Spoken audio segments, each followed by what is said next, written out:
Entonces vamos a tratar de hacer lo mejor posible. Esta es la primera vez que lo hago. Voy a estar enseñándoles algunos recursos, sobre todo para hoy Viernes Santo. El objetivo de la sesión del día de hoy no es tanto hacer una clase exegética. No voy a tratar de adentrarme en elementos históricos, porque sería muy complicado, gasta mucho tiempo. Entonces lo mejor sería tal vez los que estén interesados más adelante que puedan tener acceso a algunas sesiones que vamos a tener en línea o algunos cursos bíblicos. Entonces el eje central de lo que queremos hacer el día de hoy es reflexionar en las narrativas de la pasión de nuestro Señor Jesucristo. Hoy Viernes Santo estamos reflexionando particularmente en lo que pasó con Cristo, todos los sucesos que lo llevaron a ser condenado a muerte, crucificado,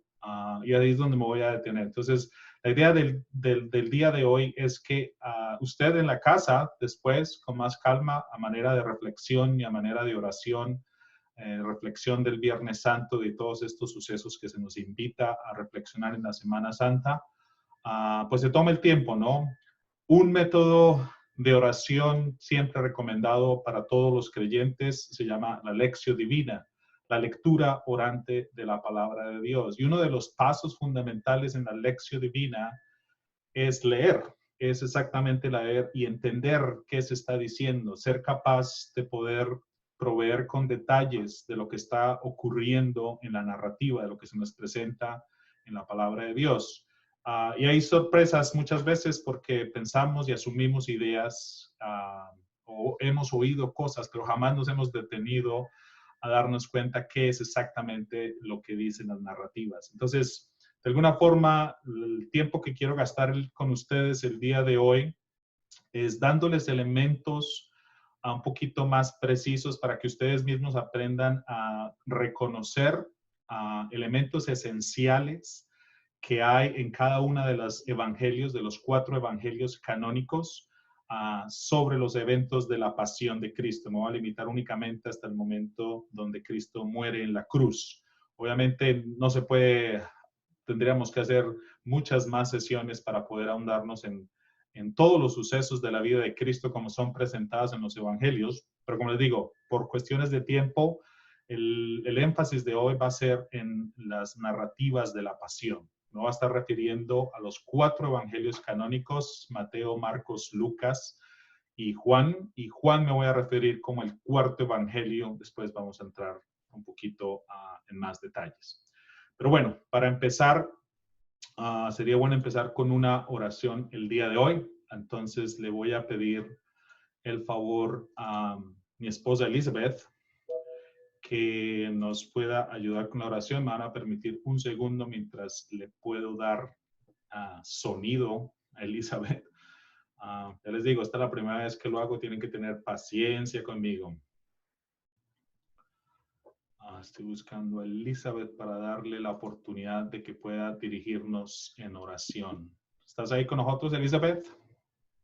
Sí, buenas tardes. Gracias por estar con nosotros y compartir este Viernes Santo y por darme la oportunidad de guiar esta oración. Voy a leer una frase. Después de cada frase daré un momento de silencio para que podamos reflexionar en las palabras. Para empezar, les pido que cierren sus ojos, que respiren profundo, que relajen su cuerpo. Recordemos que estamos en la santa presencia de Dios.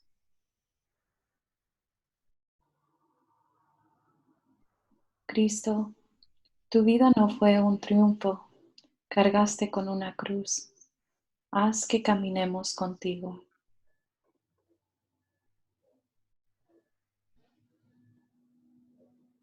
Cristo, tú que en el sufrimiento aprendiste la fidelidad, te has convertido en fuente de salud eterna para nosotros, los seres humanos.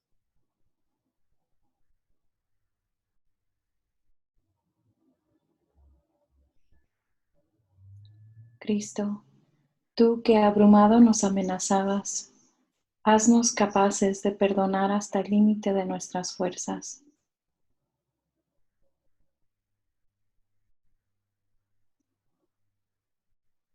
Cristo, tú que ves nuestro sufrimiento, nuestras cargas, haz que caminemos contigo.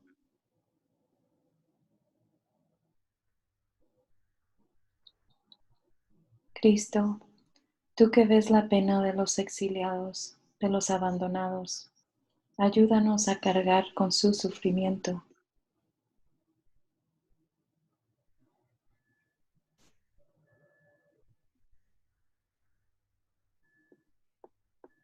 Cristo, cuando las mentiras y las preocupaciones intentan de separarnos de ti, tu Espíritu Santo nos habita siempre.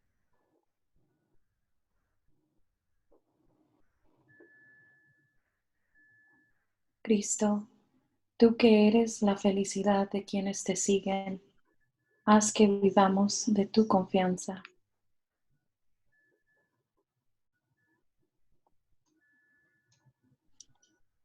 Cristo, nuestra vida está oculta contigo en Dios. Allí está una alegría que llega al fondo del alma.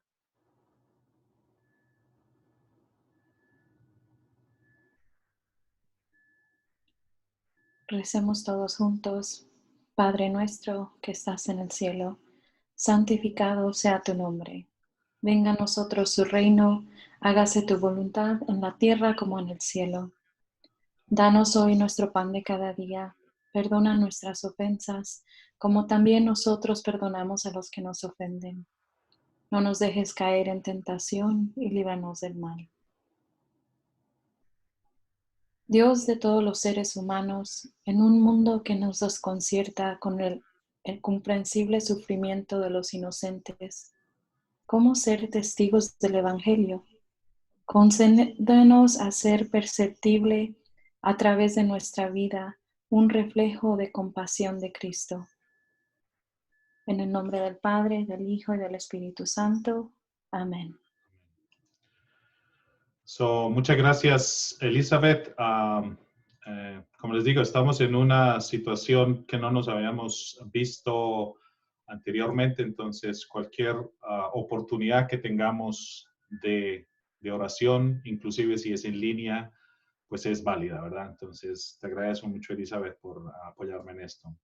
Pues bien, vamos a inmediatamente empezar con lo que queremos hacer el día de hoy, que es referirnos a las narrativas de la pasión y muerte de Jesús.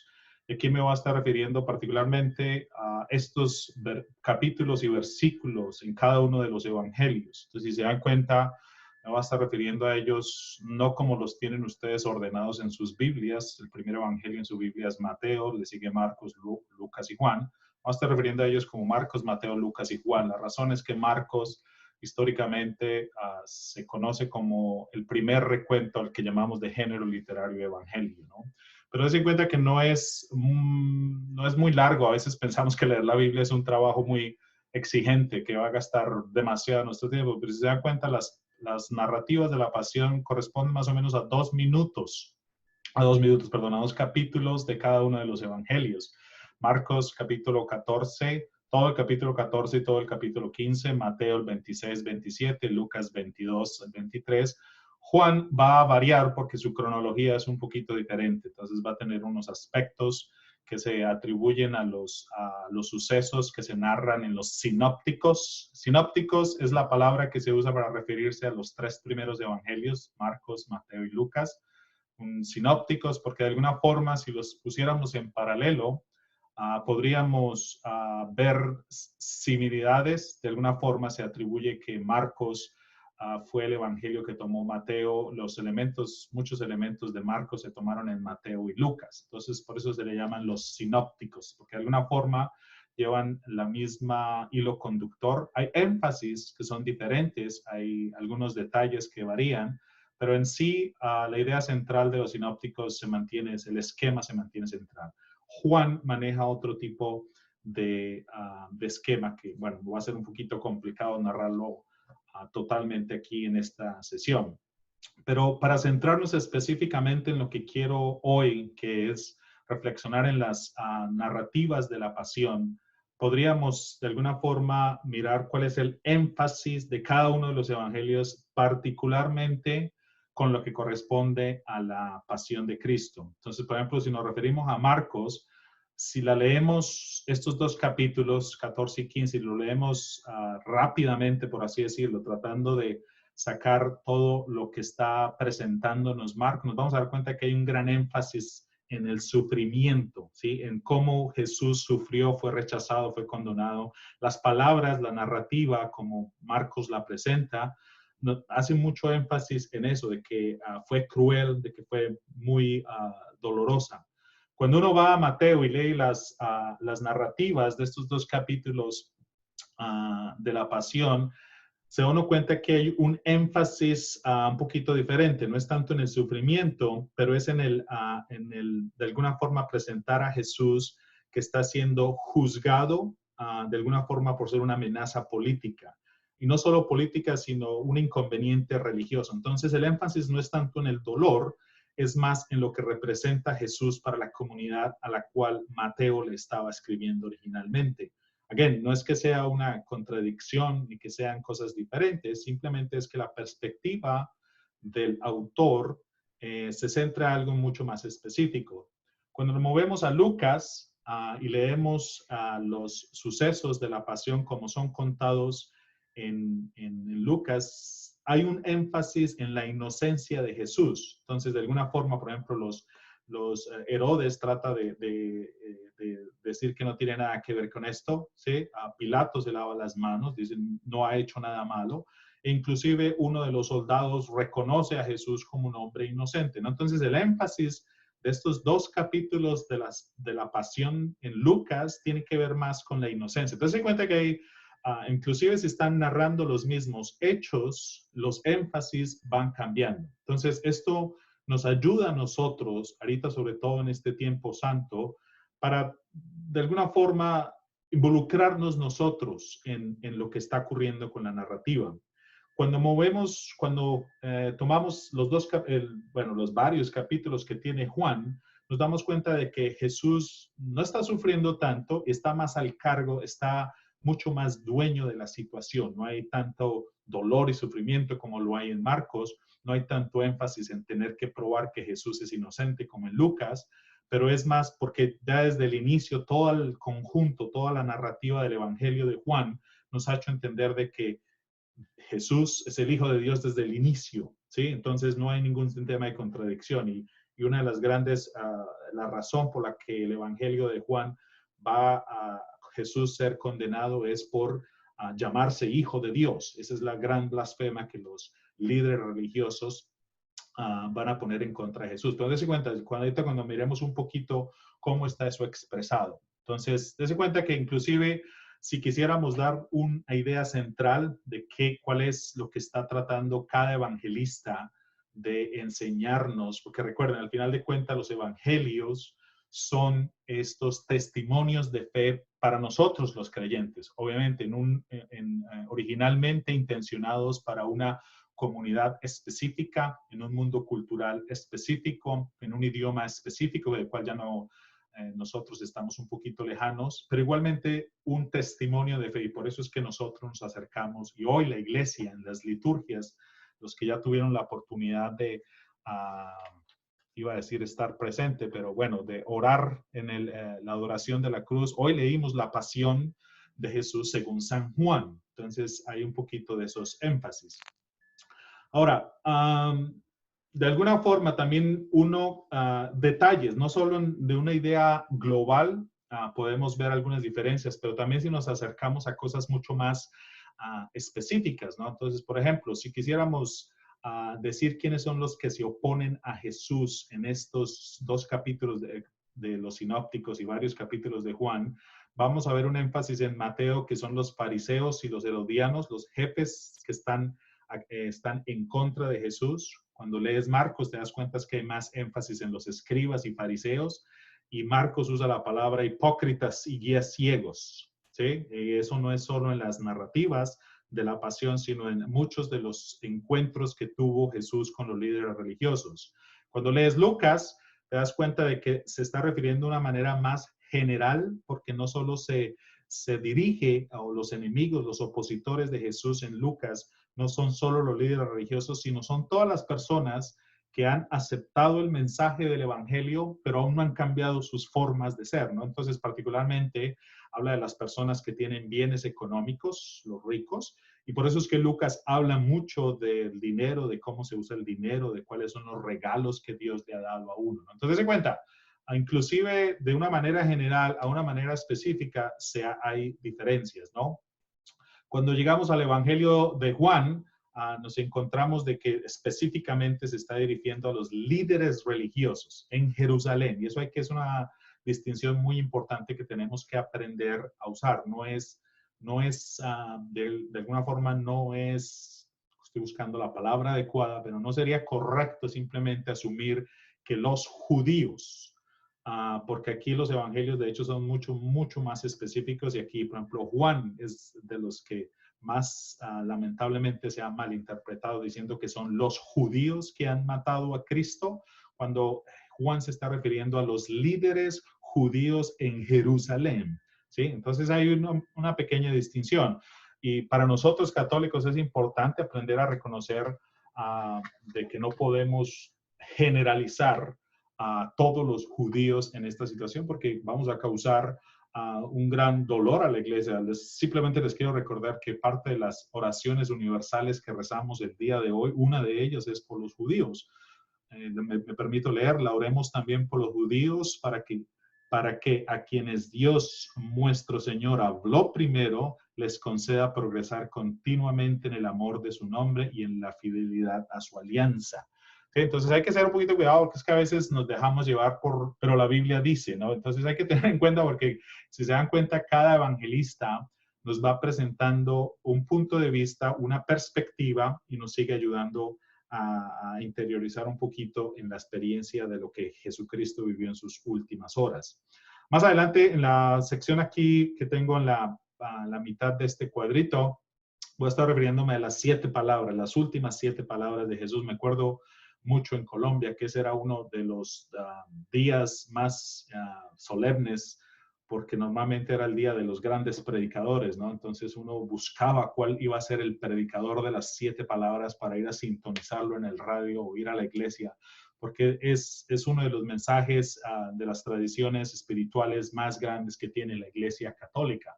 Pero la gente se sorprende cuando se da cuenta que las 7 palabras no están presentadas en un solo evangelio.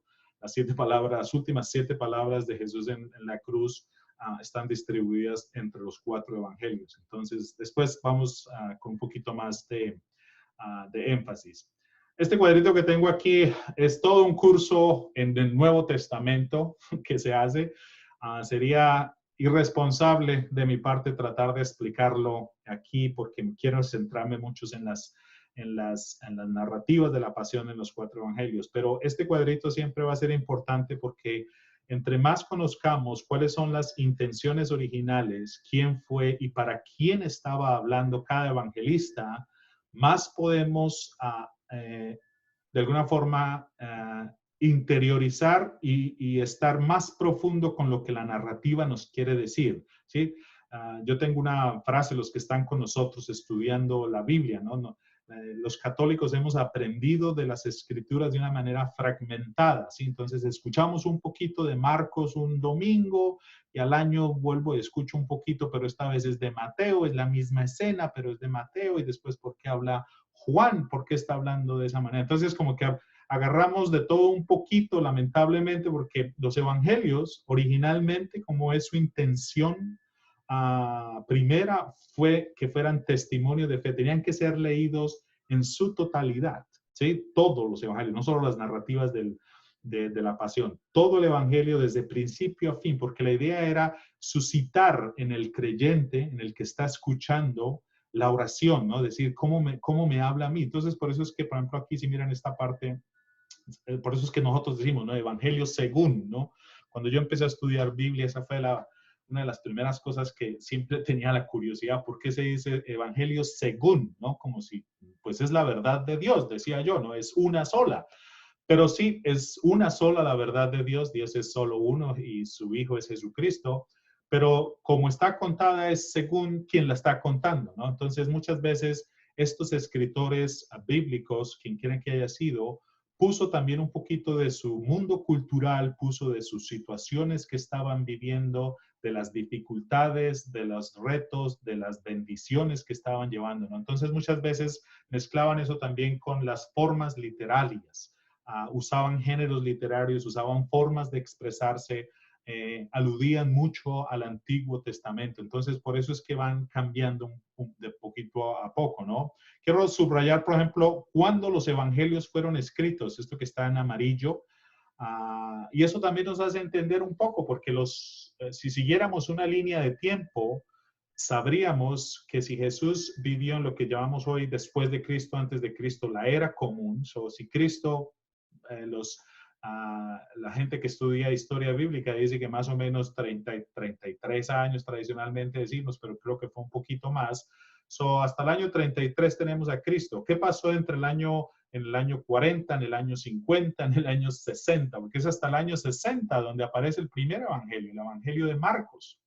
Sabemos nosotros por tradición, por historia y por fe, de que el testimonio de la resurrección, de que Jesús está vivo, fue transmitido oralmente primero y luego estos primeros testigos empiezan a morir porque esa es, esa es la ley de la vida, por así decirlo. Entonces, de alguna forma, después de la tradición oral vino la tradición escrita. Entonces, se cuenta que hubo un marco de más o menos 40 años, 30 a 40 años de que no había nada escrito. Entonces ahí es cuando uno dice, hay formas, la Biblia no fue diseñada exactamente para contarnos cronológicamente y a veces la gente se siente así como mal. Por ejemplo, ahorita que les voy a estar mostrando diferencias, lo primero que piensan es, o sea que no pasó así. No es el objetivo, porque el objetivo era dar un testimonio de fe. Y obviamente este testimonio de fe viene con 30, 40 años de reflexión. Por ejemplo, para Marcos, cuando llegamos a Mateo, nos damos cuenta que ya han pasado en el año 70, 80, es decir, más de 50 años de la experiencia de Cristo, de aquellos que convivieron, vivieron con él, los apóstoles, y aquellos a quienes los apóstoles le predicaron. Póngase a pensar lo que pasó con Lucas, que ya es hacia el final del año 80 más o menos. Es difícil calcular esto exactamente, ¿no? Entonces, en cuenta, hay una reflexión, hay experiencia de fe, las comunidades seguían creciendo, las comunidades iban creciendo en su experiencia de fe.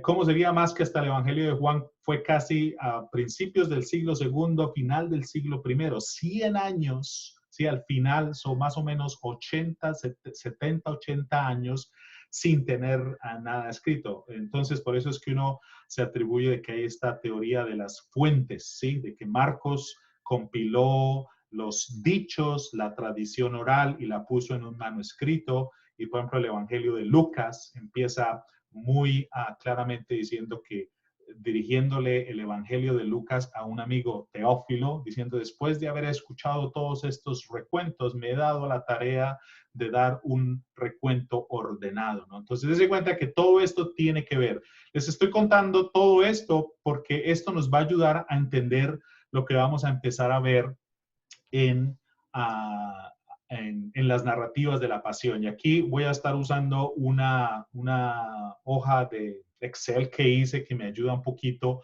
a visualizar, a visualizar qué es lo que estoy tratando de mostrarle. Entonces, lo que vamos a tratar el día de hoy se cubre en muchas, en los 4 evangelios de la siguiente manera. Entonces, aquí tengo este cuadrito que esto va a estar disponible en el sitio web de nosotros. Pero aquí en esta columna que va a estar subrayando, va a estar subiendo los eventos que vamos a estar hablando el día de hoy. La palabra perícopa es una palabra medio rara, pero significa fragmento. ¿Qué fragmento? ¿Qué escena me voy a estar refiriendo? Entonces voy a empezar a hablar desde cuando los jefes y los ancianos deciden o planean matar a Jesús. Igualmente después, cuando Jesús es ungido en Betania por una mujer anónima, y después los arreglos que hace Judas para traicionar a Jesús, ¿sí? Y lo que voy a hacer es, voy a estar mirando en estas columnas en dónde está escrito, qué versos lo refieren y qué características únicas hay, ¿no? Luego nos vamos a saltar aquí a los sucesos de la última cena que estábamos conmemorando litúrgicamente el Jueves Santo. Y ahí vamos a notar unos mucho más específicos. Entonces, por ejemplo, Jesús envía a sus discípulos a preparar la cena de la Pascua. Y si se da cuenta aquí, solamente para ir mostrándole, voy dando cuál es el capítulo, el versículo, y se da cuenta que algunos no tienen nada. Y eso quiere decir que no hay referencia en este evangelio sobre cómo está narrado este suceso. Por ejemplo, un claro ejemplo es que Jesús lava los pies de los discípulos, uno de los gestos religiosos por los cuales es más conocido Jesús y quizás el que más habla fervientemente de qué es ser cristiano, del servicio comunitario.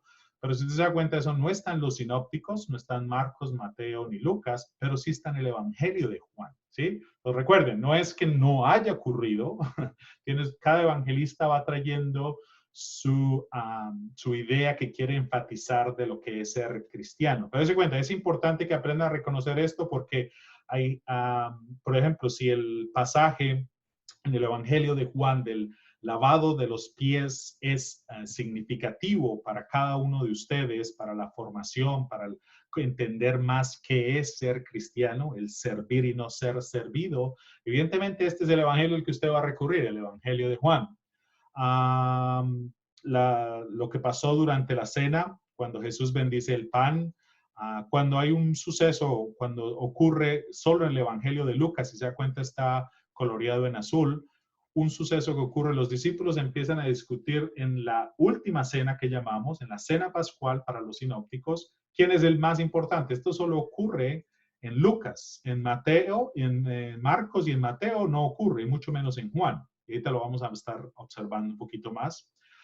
Otro de estos pasajes significativos es el mandamiento del amor, que es un discurso quizás más, otro de los enseñanzas religiosas más conocidas del cristianismo. De hecho, los que no son cristianos conocen estas narrativas por lo clásicas que son, por lo que han inspirado todo esto. Pero si se da cuenta, no está ni en Mateo, Marcos ni Lucas, solo está en el Evangelio de Juan. Van a haber sucesos que van a diferenciarse de cuándo ocurren, si ocurrieron antes de la cena o después de la cena. Por ejemplo, me gustaría darles otro ejemplo de algo que sea solamente inusual. Por ejemplo, cuando Jesús va a orar en el huerto de Getsemaní, muchas veces se llama el jardín, el huerto, Monte de los Olivos. Aquí lo vamos a estar mirando más adelante que hay algunas diferencias. De hecho, todo esto ocurre durante la cena, ¿verdad?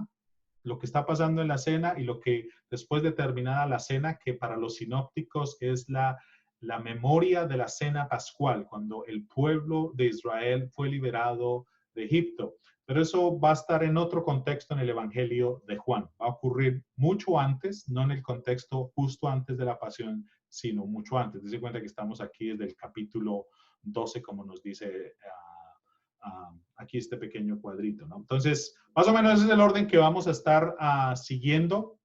Y yo sé que esto puede llegar a ser un poquito difícil de seguir por primera vez. Ya les digo que mi interés no es darles una explicación completa de todos los sucesos, de toda la significancia histórica, de todos los simbolismos. Lo único que quiero es que se aprenda, que reconozca que hay diferencias y que estas diferencias ayudan al lector a interiorizar más que este evangelista, cada uno de los evangelistas le quiere a cada uno de nosotros decir. Yo siempre digo en nuestro grupo de estudio bíblica que hay muchas cosas que pudiéramos aprender y repetir, pero lo más importante es dejarse interpelar por lo que las narrativas nos están diciendo, ¿no? Entonces, obviamente, en un webinar donde no tengo la oportunidad de interactuar, es un poquito complicado, entonces les voy a pedir que sean pues pacientes conmigo, traten de llevarla ahí con buena onda, ¿sí? Vamos a tratar. Les voy a dar algunas de estas generalidades, ¿no? Entonces, por ejemplo, hablemos de la oposición a Jesús. vamos a mirar cómo los sinópticos, Mateo, Marcos y Lucas, manejan esta oposición. De alguna manera, en los sinópticos, particularmente en Mateo, ya se había dicho que desde el inicio de la historia de Jesús ya había una trama para destruir a Jesús desde Herodes, ¿no? Recuerden que Mateo es el que nos presenta estos textos donde la familia santa, donde la Sagrada Familia tiene que salir huyendo por el miedo a que están ocurriendo. Entonces, se cuenta que ya hay oposición. La oposición contra Jesús surge desde temprano y principalmente en Marcos y en Mateo tiene que ver porque Jesús viola las leyes que hay en contra del día santo del judaísmo, que es el sábado. El sábado, ya digo, no habría tiempo de explicarlo, pero el sábado es un día que está reservado única y exclusivamente para Dios y no más trabajos pueden haber sino solo los que están referidos a Dios. Y esta es una de las razones por las cuales Jesús encuentra gran oposición y lo va de alguna forma a justificar la suerte que le tocó de estar en la cruz. Por ejemplo, en Mateo y en Marcos, el incidente que ocurre en el templo de alguna forma altera mucho a los líderes religiosos. El incidente del templo es cuando, muy conocido por muchos de nosotros, nos gusta ver a este Jesús que perdió la cabeza porque se dio cuenta de que la gente se estaba aprovechando del lugar santo, el templo, para hacer negocios y no para darle el verdadero sentido que era darle honor y worship a God, no sé cómo se dice, darle alabanza a Dios y poder presentarle. Entonces, esa es una de las razones por las cuales Jesús empieza a encontrar oposición. La otra es, por ejemplo, se ve reflejada en la parábola de los viñadores, la parábola que habla de Jesús cuenta esta parábola, la cuenta en Marcos, Mateo y Lucas, en los tres la cuenta, donde dice que el dueño de la viña manda a algunos trabajadores y los trabajadores no hacen nada, después manda al hijo y matan al hijo, ¿sí? Entonces, de alguna forma la parábola tenía ese significado de que los que se creen a cargo de la ley de Israel, de la ley religiosa, no están haciendo lo que tienen que hacer, y eso empieza de alguna forma a causar muchos problemas para Jesús.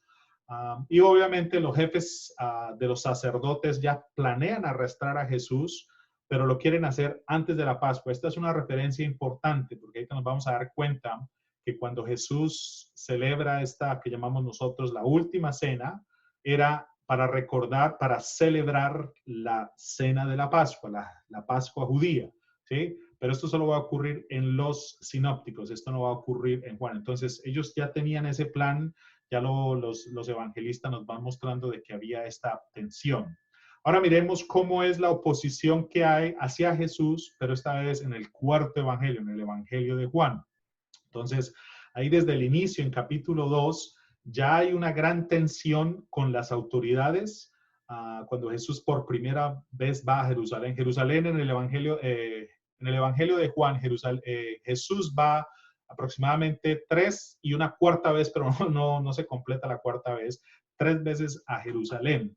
Y ahí en cada visita que hace Jesús, se hacen estos grandes anuncios, por ejemplo, que va a destruir el templo. Entonces, se cuenta, en el Evangelio de Juan nos va mostrando que desde el inicio, así como en los sinópticos, y pónganse a pensar, ¿no? Si hay algún líder religioso que escucha a alguien en el pórtico del templo diciendo que él va a destruir el templo, los líderes religiosos se van a poner un poquito como a pensar, ¿no? ¿Qué está pasando aquí? Entonces, eso se va a ver representado en toda la narrativa del Evangelio de Juan. Ahora, más específicamente, las autoridades quieren o crean esa gran oposición hacia Jesús, no solo porque rompe con la ley del sábado, como estaba expresado en los sinópticos, sí pasa esto también en Juan, pero más porque se hace llamar hijo de Dios, ¿sí? Entonces, esto es para los judíos, esto es lo que se considera para ellos una blasfemia, ¿sí? Una blasfemia es que usted atribuye o que hace cosas ofensivas en contra de Dios. Entonces, como Dios es el ser supremo, creador, todopoderoso, pues no puede tener un hijo que parece como nosotros, ¿verdad? Entonces, se cuenta que aquí la dinámica de la narrativa se va creyendo esa tensión y en el Evangelio de Juan se va acentuando muchísimo más porque Jesús dice muchas veces, yo y el Padre somos uno, yo soy el pan de vida, yo soy la puerta, yo soy la salvación, yo soy la. Y ese yo soy es una remembranza de lo que Dios hace en el Éxodo con Moisés, cuando Moisés le pregunta, y cuando me pregunten quién me está enviando, ¿qué les voy a decir?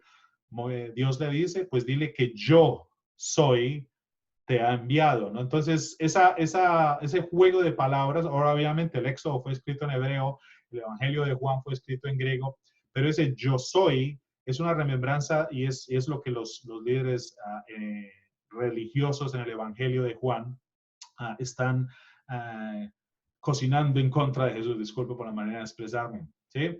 Ahora, también el Sanedrín, que es el consejo de los sumos sacerdotes, de los líderes religiosos, de alguna forma en el Evangelio se presentan como rechazando las señales. Todo el Evangelio de Juan se basa en que Jesús está dando señales de que Él es verdaderamente Dios, la palabra, el logos, como lo dice desde el prólogo, ¿no? Pero entonces los líderes religiosos rechazan estas señales, ¿no? Y tanto así que en el Evangelio de Juan esa oposición se va a ver tan marcada contra Jesús que quieren también matar a Lázaro. El pasaje donde en Juan, donde Jesús resucita a su amigo Lázaro. Entonces ellos temen que muchos van a creer en Jesús porque vieron a otro de la comunidad que ha sido resucitado, que salió de la muerte. Entonces, dense cuenta que las tensiones son muy grandes. Pero si se dan cuenta, ya hay una diferencia. Los sinópticos, Mateo, Marcos y Lucas, se centran mucho en que desobedece el sábado.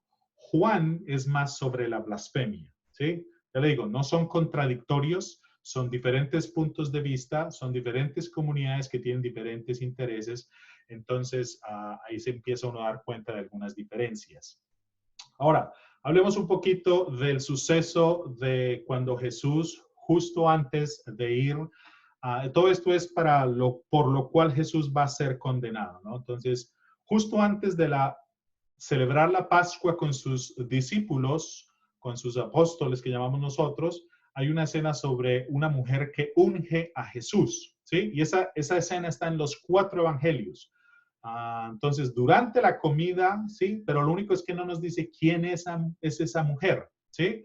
Y ahorita cuando veamos el paralelo nos vamos a dar cuenta que ocurre en diferentes formas. Por ejemplo, en Marcos, él les está dando la referencia. Recuerden, todos estos presentación, PowerPoint, resumen, va a estar en nuestro sitio web, que ya después les voy a dar la dirección. No se preocupe si está tratando de apuntar todo esto.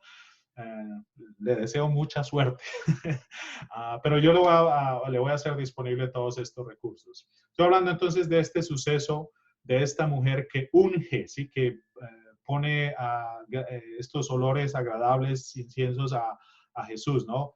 En Marcos y en Mateo, esto ocurre justo antes de la Pascua, en la casa de Simón, el leproso en Betania, ¿sí? Que está muy cerca de Jerusalén. Pero ahí no se dice quién es. Y jamás se le dice que es una mujer pecadora.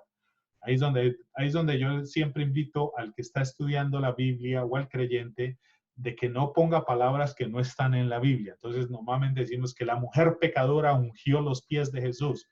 Ahí no dice que es pecadora. Ahorita vamos a mirar un poquito las diferencias. Unge la cabeza de Jesús, ¿sí? Con un ungüento caro. Algunas personas se quejan. Esta es la escena donde, este dinero lo hubiéramos podido usar para darlo a los pobres, y Jesús viene también un poquito a hablar de esto del entierro, ¿no? Pero dése cuenta que en el Evangelio de Juan, comparándolo con el de Mateo y Marcos, esta unción va a ocurrir también en Betania, en el mismo lugar, pero va a ocurrir 6 días antes de la Pascua. En Mateo y Marcos ocurrió 2 días antes, y es en la casa de Marta, María y Lázaro, sus amigos. Recuerde que Juan tiene esta relación especial con estas personas, ¿sí? Entonces, normalmente aquí, cuando uno lee la narrativa del Evangelio de Juan, la gente asume que es María Magdalena, ¿sí? Pero ahí no hay ninguna señal de que sea Magdalena y mucho menos de que sea pecadora, ¿sí? Entonces, pero aquí se centra más en que unge los pies de Jesús, los limpia con sus cabellos, y aquí es donde Judas hace esta escena donde pudieran haberse hecho algo mejor con todo ese aceite que se usó para esta unción, ¿no? Entonces aquí es donde vamos a empezar a ver las diferencias con Lucas. Me gustaría, dame un segundo para poder cambiar la pantalla y mostrarles exactamente las narrativas. Entonces aquí quiero enseñarles los textos que estamos leyendo, ¿no? Entonces se cuenta que aquí en la perícopa 2 tenemos a Mateo, a Marcos, y son muy similares. De hecho, el color amarillo significa de que los dos tienen algo muy en común. Cuando llegamos a Lucas nos damos cuenta de que no es sucesivamente después de que los jefes de los sacerdotes intentan arrestar o hacer los planes para arrestar a Jesús. Este suceso en Lucas ocurre mucho antes, en el capítulo 7, ¿sí? Y en Juan, ya les digo, aquí es donde uno cuando los lee en comparación nunca se va a dar cuenta de que se está hablando de una mujer pecadora. Pero entonces, de alguna forma, si se da cuenta, los 4 evangelios están mostrando ese gran, porque es una antesala de lo que va a ser la sepultura de Jesús. La unción significa eso. Entonces se cuenta que los 4 evangelios mantuvieron esta narrativa, pero cada uno le da un poquito de énfasis diferente, ¿no? No sé de dónde, por alguna extraña razón, la tradición popular quizás, o no sé cómo llamarle, o la idea de que era una mujer pecadora, es lo que nos ha hecho creer de que todo esto ocurrió por otra intención tal vez del evangelista. A ver si me permiten un segundo porque se me ha cancelado aquí la imagen. Ok, volvemos acá. Entonces, en cuenta, entonces ese es el suceso con la mujer, entonces en cuenta que inclusive si son muy similares, hay cosas que cambian y que varían, ¿sí? Movámonos a la otra escena, así vamos moviéndonos exactamente para un poquito usar mejor el tiempo, ¿verdad? La escena, la película donde habla de cuando Judas planea la traición de Jesús, ¿sí? Entonces, por ejemplo, en los 3 sinópticos, en Mateo, Marcos y Lucas, se cuenta de que hay un arreglo, ¿sí? Entre los líderes religiosos, los sacerdotes y Judas para traicionar. Solo Mateo es el que menciona que hay 30 piezas de plata, ¿sí? Normalmente es fácil decir esa respuesta. ¿Por qué Judas, por cuán cantidad Judas traicionó a Jesús? La respuesta correcta, por 30 piezas, según el Evangelio de Mateo. ¿Sí? No sería correcto. La Biblia dice, no, la Biblia dice, sí, en el Evangelio de Mateo, que es por 30, ¿no? Y solo es Lucas el que menciona en su narrativa que esto lo hace Judas por influencia del diablo, de Satanás. Obviamente aquí no va a haber tiempo de explicar exactamente qué es lo que quiso decir, pero se cuenta que estos son detalles bien importantes. Ahora se cuenta Juan. Juan también menciona la influencia de Satanás, ahí está en el 6 y en el capítulo 6 y en el capítulo 13, pero no dice que Judas de alguna vez se reunió con los sacerdotes. Entonces, este es el tipo de cosas que un buen lector de la Biblia tiene que tener en cuenta. Entonces, permítanme aquí mostrarles qué es lo que se está refiriendo este pasaje en particular. Entonces, dése cuenta, estoy aquí cuando dice P3 es el que me estoy refiriendo. Entonces, Judas hace arreglos. En el Evangelio de Marcos dice, Judas Iscariote, uno de los 12, fue a ver a los sumos sacerdotes para entregarles a Jesús. Al oírlo, ellos se llenaron y prometieron darle dinero. No dice cuánto, y Judas buscaba la ocasión propicia a entregarlo. ¿Cómo lo narra Mateo? Entonces uno de los 12, llamado Judas Iscariote, fue a ver a los sacerdotes y les dijo, ¿cuánto me darán si lo entrego? Y resolvieron darle 30 monedas. Es el único evangelio que lo dice. Desde ese momento, lo mismo que dice Marcos. ¿Qué dice Lucas? La tercera columna.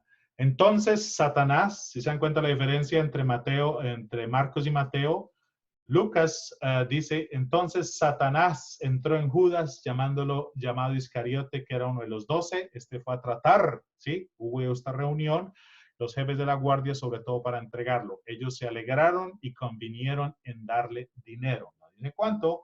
Judas aceptó y buscaba una ocasión propicia para entregarlo. ¿Ok? Entonces, se cuenta que esto es tal vez, no sé, sea curiosidad simplemente.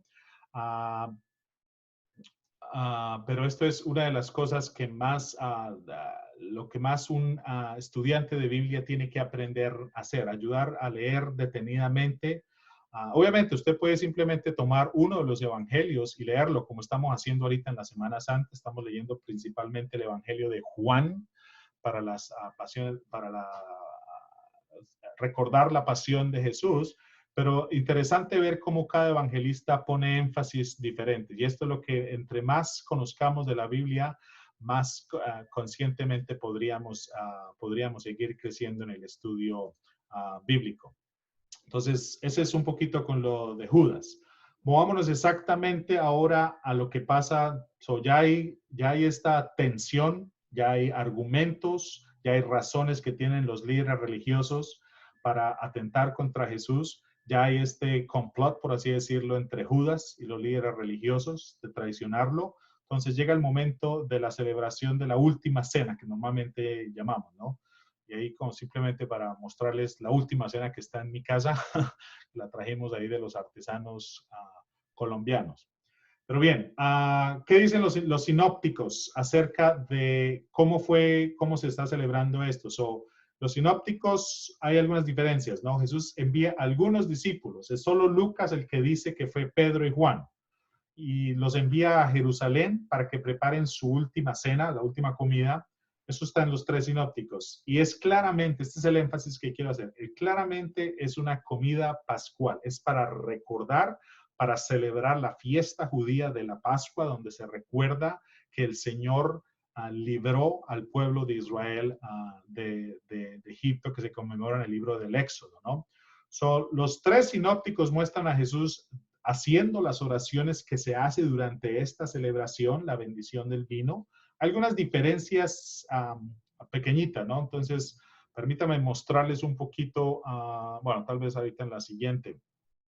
Pero es solo Lucas el que hace explícito de que tienen que hacer esto en conmemoración mía. Ahora, no estoy tratando aquí de ponerlos en jaque de fe, simplemente que textualmente los textos, solo el de Lucas, Lucas 22, 19b, y después Pablo en sus cartas, la primera carta a los Corintios, es el que usa esta fraseología, por así decirlo, de que esta celebración que tuvo Jesús con sus discípulos más cercanos, recordando la Pascua, pero también significativamente dándoles a entender cuál iba a ser el siguiente paso de Jesús, ¿sí? Entonces eso solo se encuentra en Lucas, ¿sí? En la narrativa. En Mateo y Marcos simplemente se menciona de que Jesús manda a sus discípulos para que hagan la preparación. En solo Lucas, ahí te voy a darles los relatos, en solo Lucas hay una evidencia de que, por ejemplo, hay una parte importante durante la celebración de la Pascua judía, que es la bendición del vino que están tomando. De hecho, si usted ha ido alguna vez a una celebración de una Pascua judía, de pronto es que sale un poquito medio tipsy porque hay muchas bendiciones que se hacen con la copa de vino, con la bendición de las hierbas amargas, y ahí para eso tendríamos que leer la primera lectura que se leyó ayer, Jueves Santo, recordando la Pascua. Pero es solo Lucas el que hace esa mención. En Lucas también nos sucede algo único comparado con Mateo y Marcos, es que es durante la cena donde Jesús, con Lucas, que Jesús hace la predicción de que Pedro lo va a negar. La negación de Pedro en Mateo y en Marcos va a ocurrir después de la cena. En Lucas ocurre durante la cena.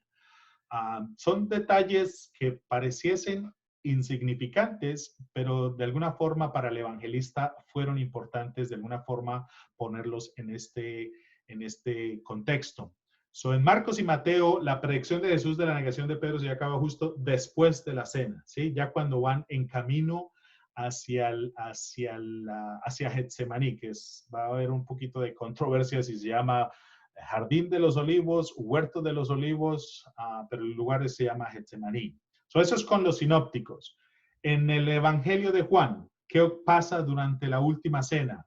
Hay una diferencia importante que hay que aprender a reconocer, y es que Jesús celebra esta cena íntima donde está con sus discípulos, pero no es una cena pascual, no es la cena que recuerda la liberación del pueblo de Israel con la mano de Dios guiado por Moisés. Entonces es justo antes de la Pascua y eso está en el capítulo 13 del Evangelio de Juan.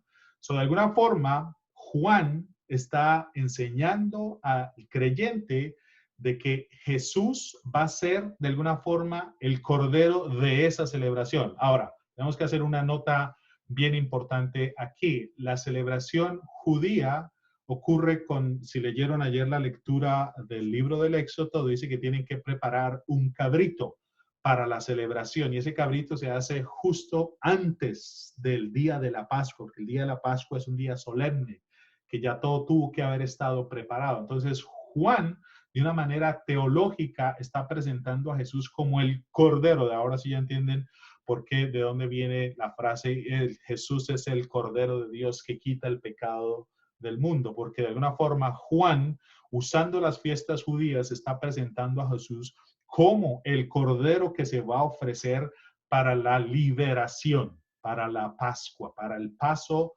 de Dios sobre el pecado. Entonces, dicen cuenta que por eso es que es importante. Entonces, hay católicos que han estado un poquito en juicio o están un poquito en duda cuando descubren que la última cena ocurrió durante el día de la Pascua y cuando leen el Evangelio de Juan descubren que fue un día antes de la Pascua. Entonces dice, oh, pero entonces hay un error en la cronología. No, no hay error en cronología.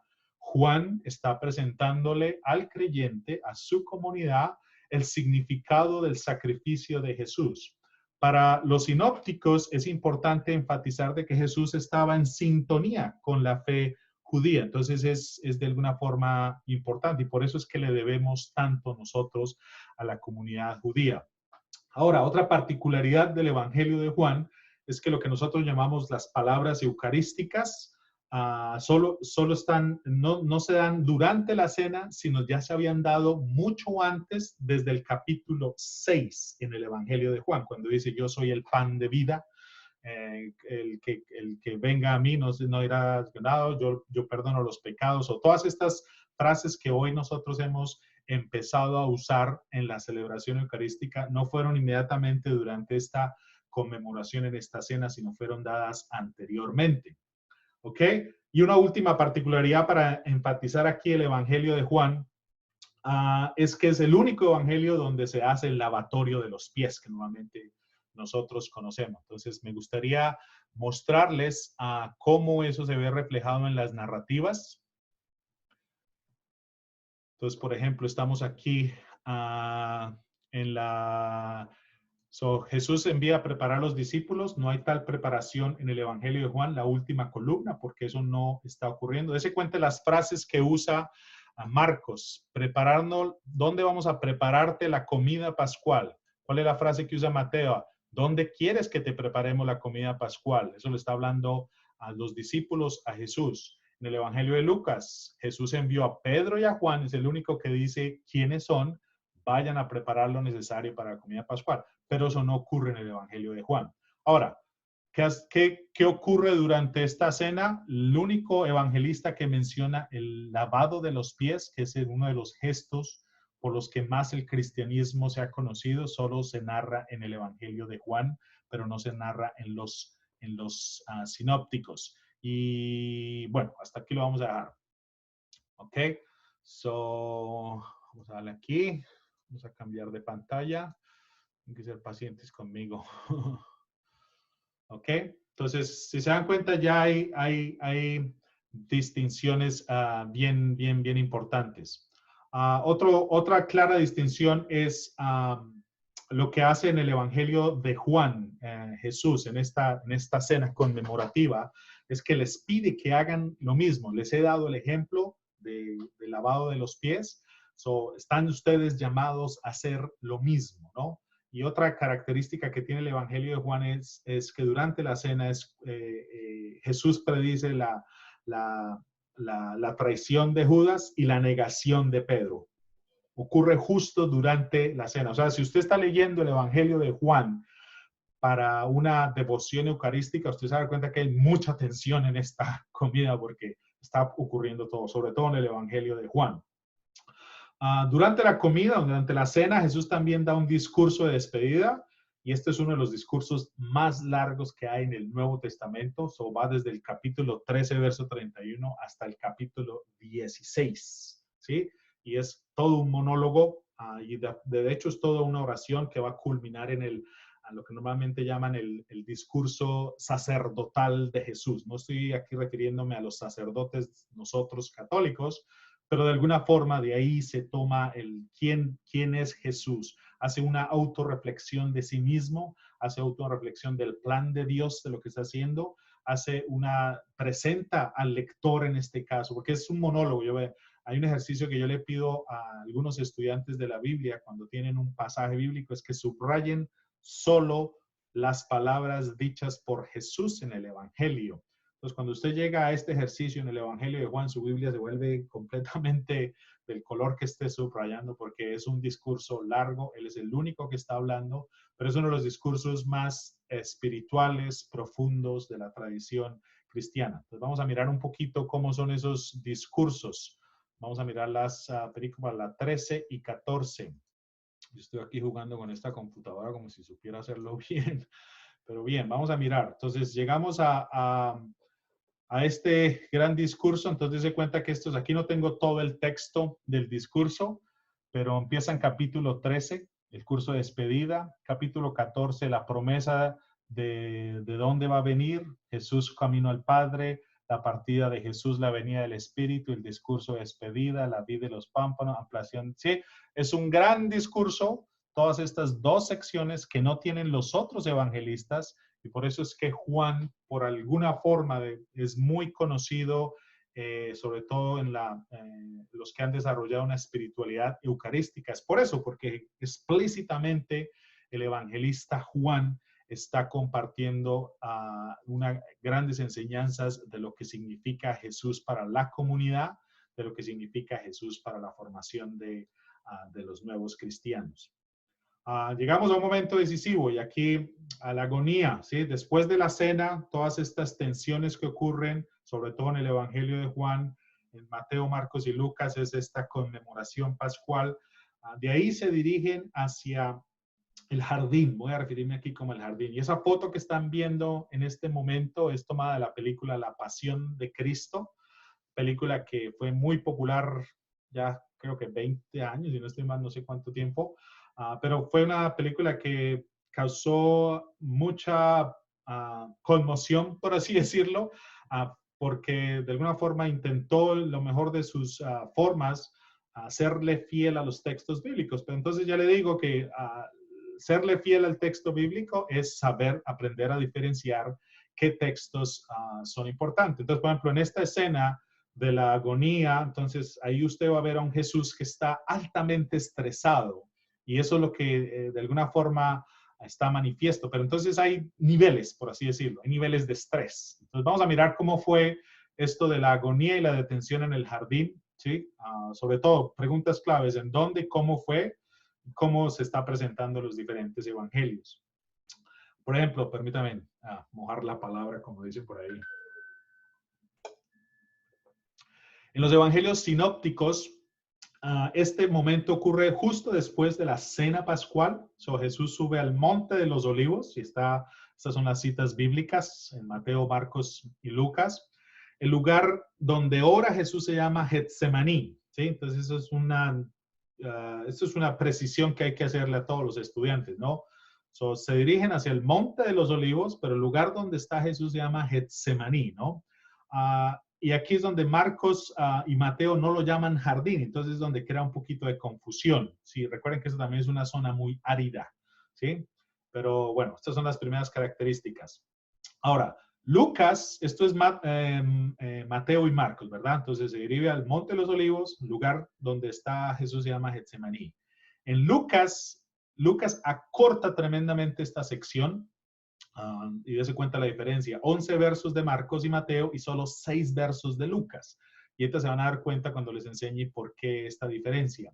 Son los tres sinópticos en Mateo, Marcos y Lucas. Judas identifica a Jesús con un beso, ¿sí? Pero es en Lucas no deja que Judas bese a Jesús, ¿sí? Entonces, cuando ya estaba dada la seña de que Judas iba a señalizarles a los que iban con él, que al que besara, pero aquí en la narrativa de Lucas, Jesús se adelanta, ¿sí? Le dice, sí, traicionarás al Hijo del Hombre con un beso, no lo deja que le dé el beso. Parece una cosa, digamos, pero es lo mismo.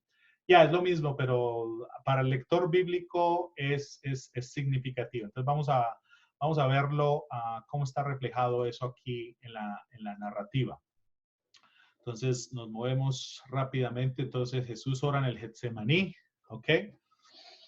Entonces se cuenta cuál es el nivel de agonía. Por eso le digo, hay niveles. Entonces en la primera columna tengo a Marcos. Entonces dice que llegan a Getsemaní y en verso 34 dice, entonces les dijo, mi alma siente una tristeza de muerte. O sea, gran dolor, gran estrés, gran agonía, ¿sí? El Evangelio de Mateo dice, verso 38 del capítulo 26, mi alma siente una tristeza de muerte, la misma fraseología que usa Marcos. Pero cuando llegamos a Lucas, entonces aquí es inclusive un poquito más marcada este sufrimiento. Verso 44 del capítulo 22 dice, en medio de la angustia, él oraba más intensamente y su sudor era como gotas de sangre que corría hasta el suelo. Entonces, si usted quiere ser director de película, ¿cuál va a usar? Pues ahí les dejo qué impacto quiere que sea. Mira lo que dice el Evangelio de Juan, que lamentablemente no sigue la misma cronología porque esto ha ocurrido antes de estos sucesos. Les recuerdo que la cronología en Juan es un poquito diferente a la de los sinópticos.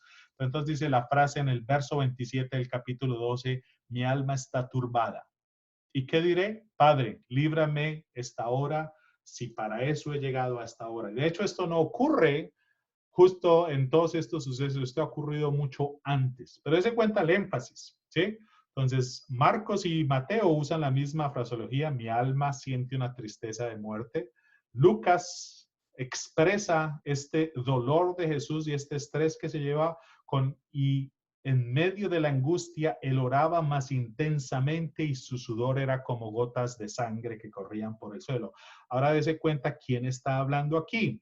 En Marcos es Jesús, entonces les dijo. En Mateo es Jesús, entonces les dijo. En Lucas es el escritor el que está hablando. En medio de la angustia, él, se está refiriendo a Jesús, oraba más intensamente. De alguna forma es Lucas, que está contándole la historia a su amigo Teófilo, le está dando un énfasis. ¿Qué pasa en Juan? En Juan es Jesús mismo hablando.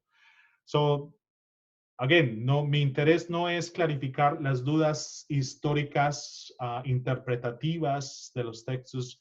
Mi interés es que usted se familiarice un poquito más con lo que los evangelistas nos están presentando de Jesús.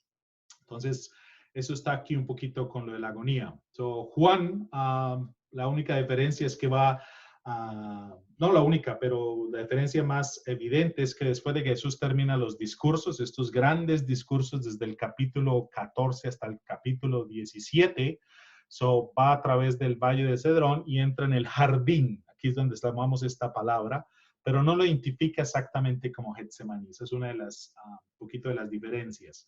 Y no hay, como les acabo de mostrar, no hay esa agonía y ese sudor, como oraba como sudor de sangre, ¿sí? Entonces hay una pequeña diferencia. Y recuerden, la intención de Juan es mostrar a un Jesús que está más en control de la situación, porque es Dios mismo.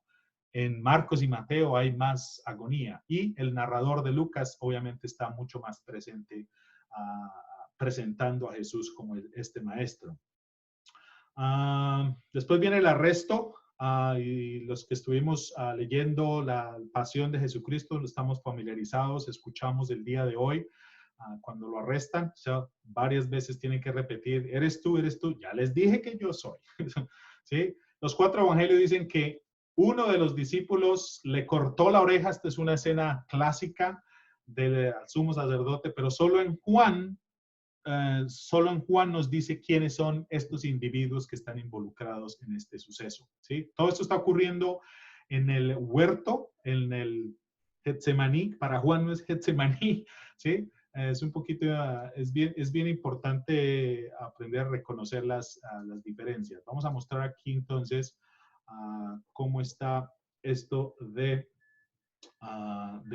cuando en el huerto, cuando está siendo arrestado, ¿no? Entonces, Marcos tiene esta escena de cortarle la oreja, todos la tienen de hecho, pero aquí es un poquito diferente porque aquí Juan nos va a estar dando en verso 10 quiénes son los que están involucrados en esto, ¿no? Entonces, Simón Pedro, que llevaba una espada, le sacó y hirió al servidor, no dice sí, dice, le hirió la oreja derecha, el servidor se llamaba Malco, ¿sí? A Malco fue el que le cortaron la oreja. Ese recuento no lo tenemos ni en Lucas, ni en Mateo, ni en Marcos, ¿sí?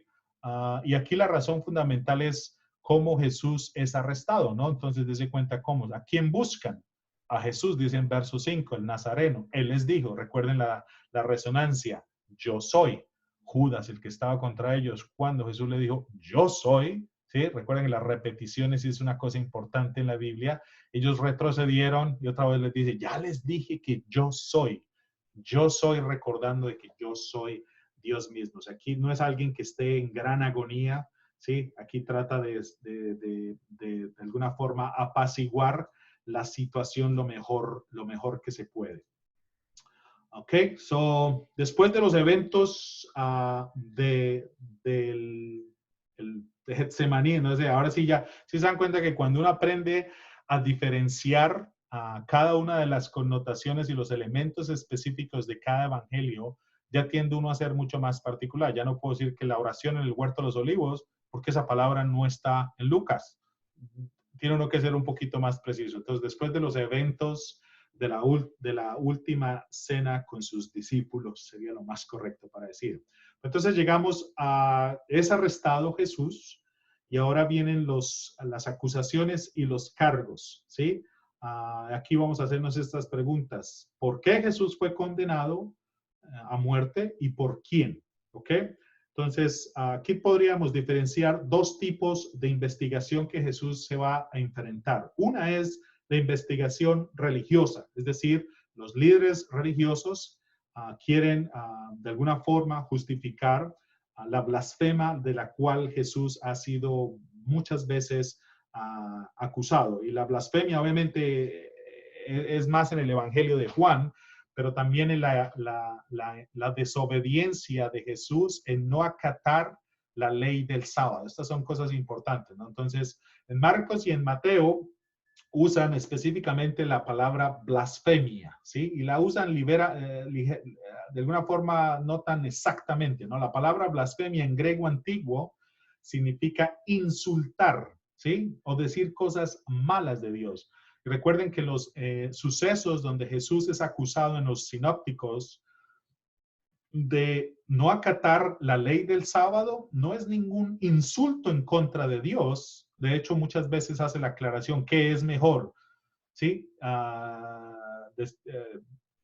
Tus pecados son perdonados o levántate y anda. O sea, está mostrando de que no está insultando a Dios. O de alguna forma los sinópticos presenta a los líderes religiosos de alguna forma, no sé cómo expresarlo, como cambiándole el sentido de la acusación, tratando de hacerlo más exigente de lo que es, ¿no? Entonces, cuando alguien era acusado de blasfemia, según la ley del Levíticos, la ley de la Torá, tenía que ser apedreado, ¿no? Y esto está claramente, ¿no? Jesús admite directamente que Él es el Cristo, es decir, el Hijo del bendito de Dios en Marcos, mientras que su respuesta es un poco más vaga en los evangelios, ¿sí?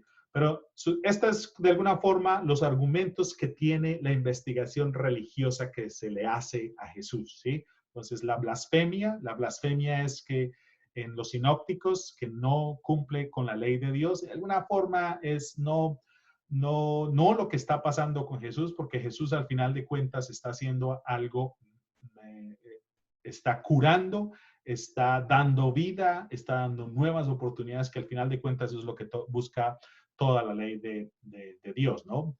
Pero también tenemos los argumentos políticos, para así decirlo. Obviamente una de las grandes preocupaciones, si usted es un líder religioso que está a cargo del bienestar religioso de su comunidad, y ve a alguien allá en el pórtico, en la plaza de su iglesia, gritando de que esto no tiene sentido, de que ustedes han irrespetado las tradiciones de Dios, usted se empieza a preocupar. Pero si usted es el líder político que empieza a decir que el gobierno está en contra de usted, de que deberíamos separarnos, de que debemos armar una revuelta, políticamente eso es mucho más peligroso, ¿no? Entonces, de alguna forma, por ejemplo, en el Evangelio de Lucas descubre de que el Evangelio de Lucas, como está más pendiente de presentarle a una audiencia que vive inmersa en el mundo grecorromano, en el mundo del Imperio Romano, da mucho más detalles de por qué Jesús es acusado. Y uno de estos es que, sobre todo en Marcos, pero también en Juan, presenta de que a Jesús se le empieza a conocer como el rey de los judíos, no solo que se hace llamar, sino que lo llaman el Mesías, el liberador, el rey de los judíos. Y recuerden que al final, en los momentos de la crucifixión, Poncio Pilatos va a poner esta escritura encima de la cruz de Jesús que dice rey de los judíos. Entonces, pónganse a pensar, si yo ahorita me quisiera llamar, yo de ahora en adelante ustedes me tienen que llamar el presidente, Dios me libre, el presidente de la República. Entonces el verdadero presidente se va a empezar a preocupar, hey, este loco, ¿qué onda? ¿Sí? Entonces se cuenta que esto es lo que crea mucho más la tensión y desafortunadamente es lo que va a llevar a Jesús a tener que pasar por esta situación difícil, ¿no?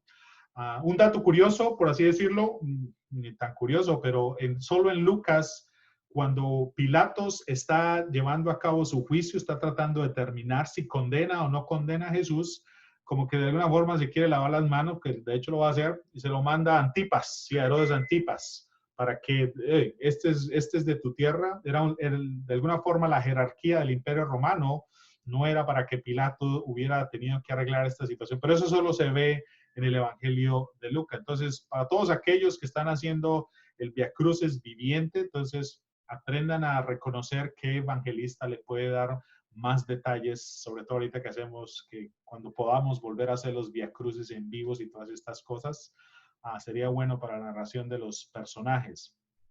En Mateo y Marcos, Pilato acepta rápidamente la solicitud de las autoridades cuando le piden que lo bauticen, ¿no? Entonces, ya le digo, el énfasis ahí no es mostrar a un Jesús, eso va a ser en Lucas, pero Marcos y Mateo dicen, ok, sí, eso es, no hay como gran esfuerzo en verdaderamente llevar juicio. Eso es lo que está presentando la narrativa.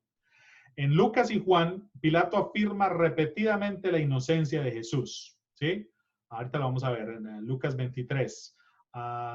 No tanto lo que dice en Mateo. Entonces vamos a ver estas narrativas porque estas sí son un poquito medio confusas, por así decirlo. Vamos a empezar desde el 30. A ver, vamos a cambiar aquí la pantalla para poder verlas. Nos vamos a estar desplazando aquí. Esta es mi Biblia en Excel, imagínense. Sobre eventos con Pilatos. Entonces, por ejemplo, aquí, Jesús es llevado a Herodes Antipas. Solo ocurre en el Evangelio de Lucas. Y Herodes Antipas era el gobernador a cargo de la provincia donde Jesús era originario. Entonces, directamente por subsidiariedad, por así decirlo, le tocaba condenarlo a él o llevar este juicio. Ahora, Pilato afirma la inocencia de Jesús. Esto solo se va a ver marcado en Lucas. Entonces, vamos a leer aquí el capítulo 23. A Pilato dijo a los sumos sacerdotes de la multitud, no encuentro a este hombre ningún motivo de condena. Pilato convocó a los sumos sacerdotes, sí, intenta hacer algo. Y les dijo, ustedes me han traído a este hombre acusándolo de incitar al pueblo a la rebelión, pero yo lo interrogué delante de ustedes y no encontré, ¿sí? Este esfuerzo de alguna forma es porque Lucas está más interesado en mostrar la inocencia de Jesús. Eso no ocurre ni en Marcos ni en Mateo. ¿Qué pasa en el Evangelio de Juan, capítulo 18? Al decir esto, salió nuevamente a donde estaban los judíos y les dijo, yo no encuentro en ningún, sí, muy similar a Lucas, yo no encuentro en él ningún motivo para condenarlo. Pilato volvió a salir y les dijo, miren, lo traigo afuera para que sepan que no encuentro en él ningún, sí, de alguna forma, énfasis. Pilatos está tratando de manifestar esa inocencia y esa es una idea central que el Evangelio de Lucas está llevando. Quiere hacernos entender que inclusive alguien que no es creyente reconoce la inocencia por estos cargos políticos. Entonces se da cuenta que es más una cosa religiosa, de miedo, de inseguridad, muchas de estas cosas, ¿no? Entonces, los que están preparando el Via Crucis, que sé que algunos de ustedes están involucrados en este asunto, cuando quieran dar más detalles de sus narrativas de la pasión, el Evangelio de Lucas les puede dar más detalles, porque el Evangelio de Marcos va a ser muy breve, muy resumido, y no sería algo oportuno agregar cosas que no están en las narrativas bíblicas. ¿Ok? Entonces vamos a continuar. A ver, ¿cómo es el asunto?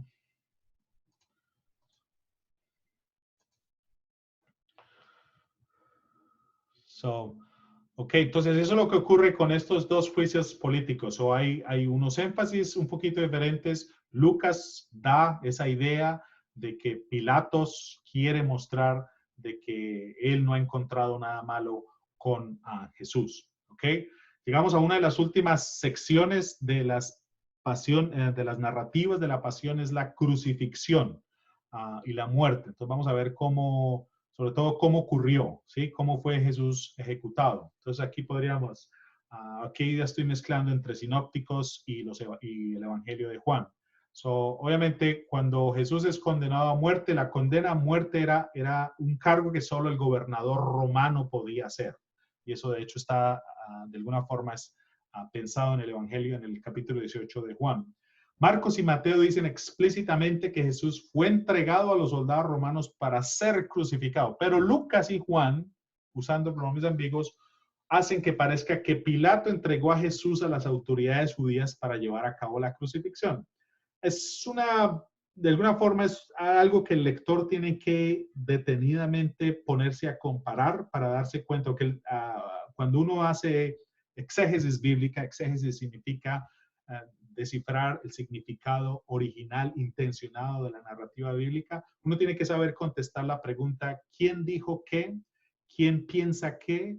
¿Quién dirigió esta acción a quién? Entonces, aquí cuando uno se hace esas preguntas, no puede uno simplemente decir, los líderes religiosos entregaron a Jesús a las... No, aquí hay un juego de varias connotaciones donde ya, de alguna forma Jesús es entregado por los líderes a los soldados inmediatamente para que lo crucifiquen, pero en Lucas y Juan, ¿sí? De alguna forma es Pilatos el que entrega a las autoridades judías, o sea, como que todos se tiran aquí la pelotita, ¿no? Pero entonces ya le digo, esta es una de esas diferencias que un buen lector está consciente cuando usted hace lección divina, primer paso, ¿qué está diciendo el texto?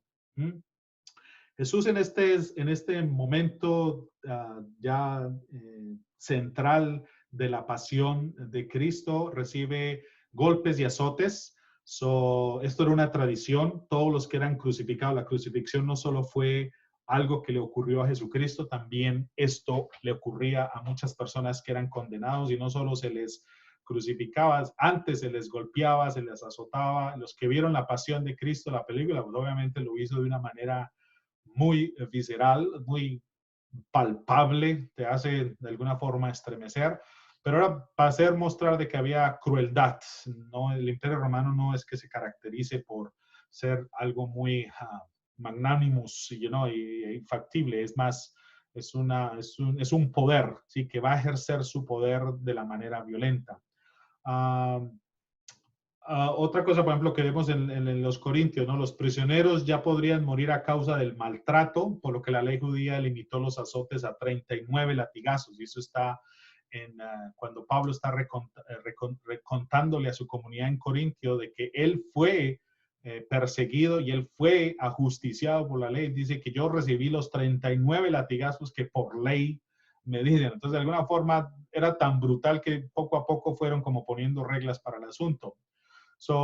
Jesús es condenado por llamarse o que la gente lo llamaba rey de los judíos. Entonces la gente se burla y eso es lo que recordamos en muchas de las escenas del Via Crucis o en pinturas o en el arte donde se le hace esta mofa y sobre todo ahorita que la crucifixión trae esta corona de espinas. Entonces esas fueron las cosas que tuvo que pasar a Jesucristo. si por alguna razón una de sus prácticas religiosas en esta Semana Santa es mirar una de estas películas de Cristo, yo pienso que usted ya tiene argumentos con lo que le estoy contando y cuando se da la tarea de leer los pasajes bíblicos de qué evangelista se está usando para hacer este énfasis. Cuando Jesús es ya condenado, tiene él mismo que cargar con su cruz hacia el lugar que se llama Gólgota, ¿no?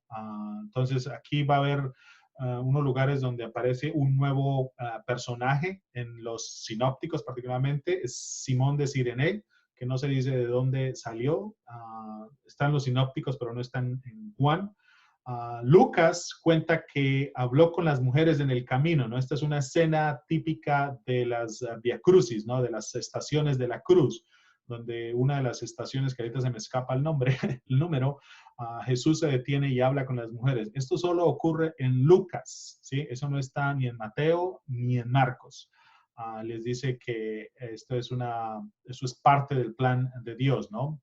Cuando llega al Gólgota, que no, es lo que todos los paralelos entre Mateo y Marcos los llaman el lugar de la calavera, es un lugar que está a las afueras de Jerusalén. Y esto es importante para muchos que estudian sobre todo arqueología bíblica, porque de alguna forma querían distanciar la condena que se le dio a Jesucristo, lejos de que no hubiera ocurrido en Jerusalén. Y recuerden que Jerusalén es emblemático por el templo, que el templo está en Jerusalén y estas cosas sucedieron durante la celebración de la Pascua, donde mucha gente iba al templo a celebrar. Entonces, todavía es importante recordar que este lugar de la calavera, Gólgota, queda dentro de Jerusalén. La forma en que fue justiciado, aquí entre comillas, Jesús, es la crucifixión, ¿no? Entonces esto ya nosotros cristianos tenemos esta imagen muy palpable, muy viva, pero para recordar, ¿no? Esta es normalmente en forma de T, una viga transversal. A veces se clavaba con clavos o a veces solamente se amarraba. Y aquí quiero darles una de estas importancias de que la narrativa bíblica solo en el Evangelio de Juan se mencionan clavos. Ni en Mateo, ni en Marcos, ni en Lucas se menciona de que Jesús fue clavado. Dice fue crucificado, es decir, fue puesto en una cruz. Pero eso no significa que fue clavado. Solo cuando usted lee el Evangelio de Juan y luego después Pablo lo va a corroborar en la carta a los colosenses, dice que vio las marcas de los clavos de Cristo. Ahora, los clavos son importantes no en las narrativas de la pasión, no son el énfasis, no están mencionados, van a ser importantes es en las narrativas de la resurrección, sobre todo en el Evangelio de Juan. Y ahí tenemos el pasaje famoso de Santo Tomás, que Jesús se le aparece a sus discípulos y Tomás no estaba y cuando le contaron dijo yo hasta que no ponga mi dedo y mi llaga y todas estas cosas. Y esos son elementos que solo están en Juan. Entonces se cuenta que no, si lee usted el texto, vamos a tener que mostrar el texto. 46. 46, mi Biblia en Excel. ¿Sí? Entonces se cuenta, Jesús es crucificado, Marcos después lo crucificaron, Mateo después de crucificarlo, Lucas lo crucificaron junto a dos malhechores, Juan lo crucificaron. Entonces se cuenta que no hay mención de clavos, ¿sí? Los clavos van a ser mencionados por referencia, la marca de los clavos. Entonces son cositas que a veces parecen pequeñas, pero de alguna forma es lo que distingue mucho de nuestra tradición cristiana. Causas de la muerte, obviamente, el dolor, pero sobre todo la asfixia y el dolor, el estrés, el no poder respirar, porque si usted está colgado, no está en la misma posición donde su cuerpo va a funcionar de la misma manera, ¿sí? Entonces, lo más seguro es que la causa de la muerte fue la combinación entre deshidratación y asfixia, por el estrés también, ¿no? Fue azotado en varios de los recuentos de la pasión. Pilatos tiene que someter a Jesús a los latigazos de alguna forma para ejercer todavía que él está al mando, entonces hay mucho dolor, pero la asfixia, la deshidratación, ¿por qué la deshidratación se menciona tanto? Porque va a haber elementos fundamentales, escenas específicas donde se le acerca vinagre, se le acerca agua cuando Jesús está muriendo, ¿no? Entonces, pero hay algo también muy importante. En el Evangelio de Juan es el único que hace referencia a romperle las piernas a Jesús, ¿sí? Y Juan está tratando de hablarle a una audiencia que conoce muy bien de estas tradiciones. Entonces, la referencia es de, y todo esto se hizo para cumplir con las escrituras. Entonces, vamos a mirar aquí, por ejemplo, si se da cuenta, en verso 19 del Evangelio de Juan, y estoy aquí con las referencias de la pasión, los judíos le pidieron a Pilato que hiciera quebrar las piernas de los crucificados y mandara retirar sus cuerpos para que no quedaran en la cruz. Esa es solo una referencia que está en el Evangelio de Juan, ¿ok? Y aquí es sobre todo para que Juan pueda hacer este punto de todo esto que estaba dicho en las Escrituras. Y aquí cuando habla de las Escrituras se está refiriendo a la ley de Moisés, ¿sí? A lo que había, a la que normalmente llamamos la Torá. Llegamos a estas, Jesús es crucificado, muere por asfixia, muere por el estrés tan grande que está viviendo. Los evangelistas de alguna forma lo están manifestando y viene esta tradición que nosotros tenemos en la iglesia el sermón de las 7 palabras, lo llamaban en Colombia. Aquí son de alguna forma es más una expresión de fe porque si ustedes se dan cuenta, y aquí están resumidas las 7 palabras, hay 3 que están en Lucas, hay 3 que están en Juan y una que está en Marcos, ¿sí? Entonces, por ejemplo, de alguna forma aquí este autor que yo estoy leyendo dice la respuesta, el sentido que tiene, la razón de ser de estas 7 palabras como están presentadas en los evangelios. Una es que son respuestas o la respuesta a los que los crucificaron. El evangelio de Lucas dice, Padre, perdónalos porque no saben lo que están haciendo. Respuesta a su madre en el evangelio de Juan, mujer, aquí está tu hijo. Y al amado discípulo, aquí está tu madre. Al ladrón, ¿qué es lo que le dice? De cierto te digo que hoy estarás conmigo en el paraíso. Eso está solo en el evangelio de Lucas. En el momento en que Jesús da su última palabra, en el Evangelio de Marcos está presentado de una manera bien literaria usando una frase en hebreo de la fe judía, Eloí, Eloí, lema sabactani, ¿sí? Dios mío, ¿por qué me has abandonado? Y aquí está citando al Salmo 22. ¿Sí? Algunos piensan que es que Dios verdaderamente lo abandonó. No, está citando un salmo de esperanza, pero lo está citando tan fervientemente en el idioma original, Eloí, Eloí, lama sabactani. Pero eso solo está en Marcos, ¿sí? Después esta frase de tengo sed que escuchamos el día de hoy, ¿no? Eso está en el Evangelio de Juan, solo en el Evangelio de Juan. Y después de recibir un trago de vinagre, todo está terminado, lo leímos el día de hoy en la narrativa de la pasión de Juan, que solo está en Juan. La última palabra, Jesús muere, Padre, en tus manos encomiendo mi espíritu, en Lucas.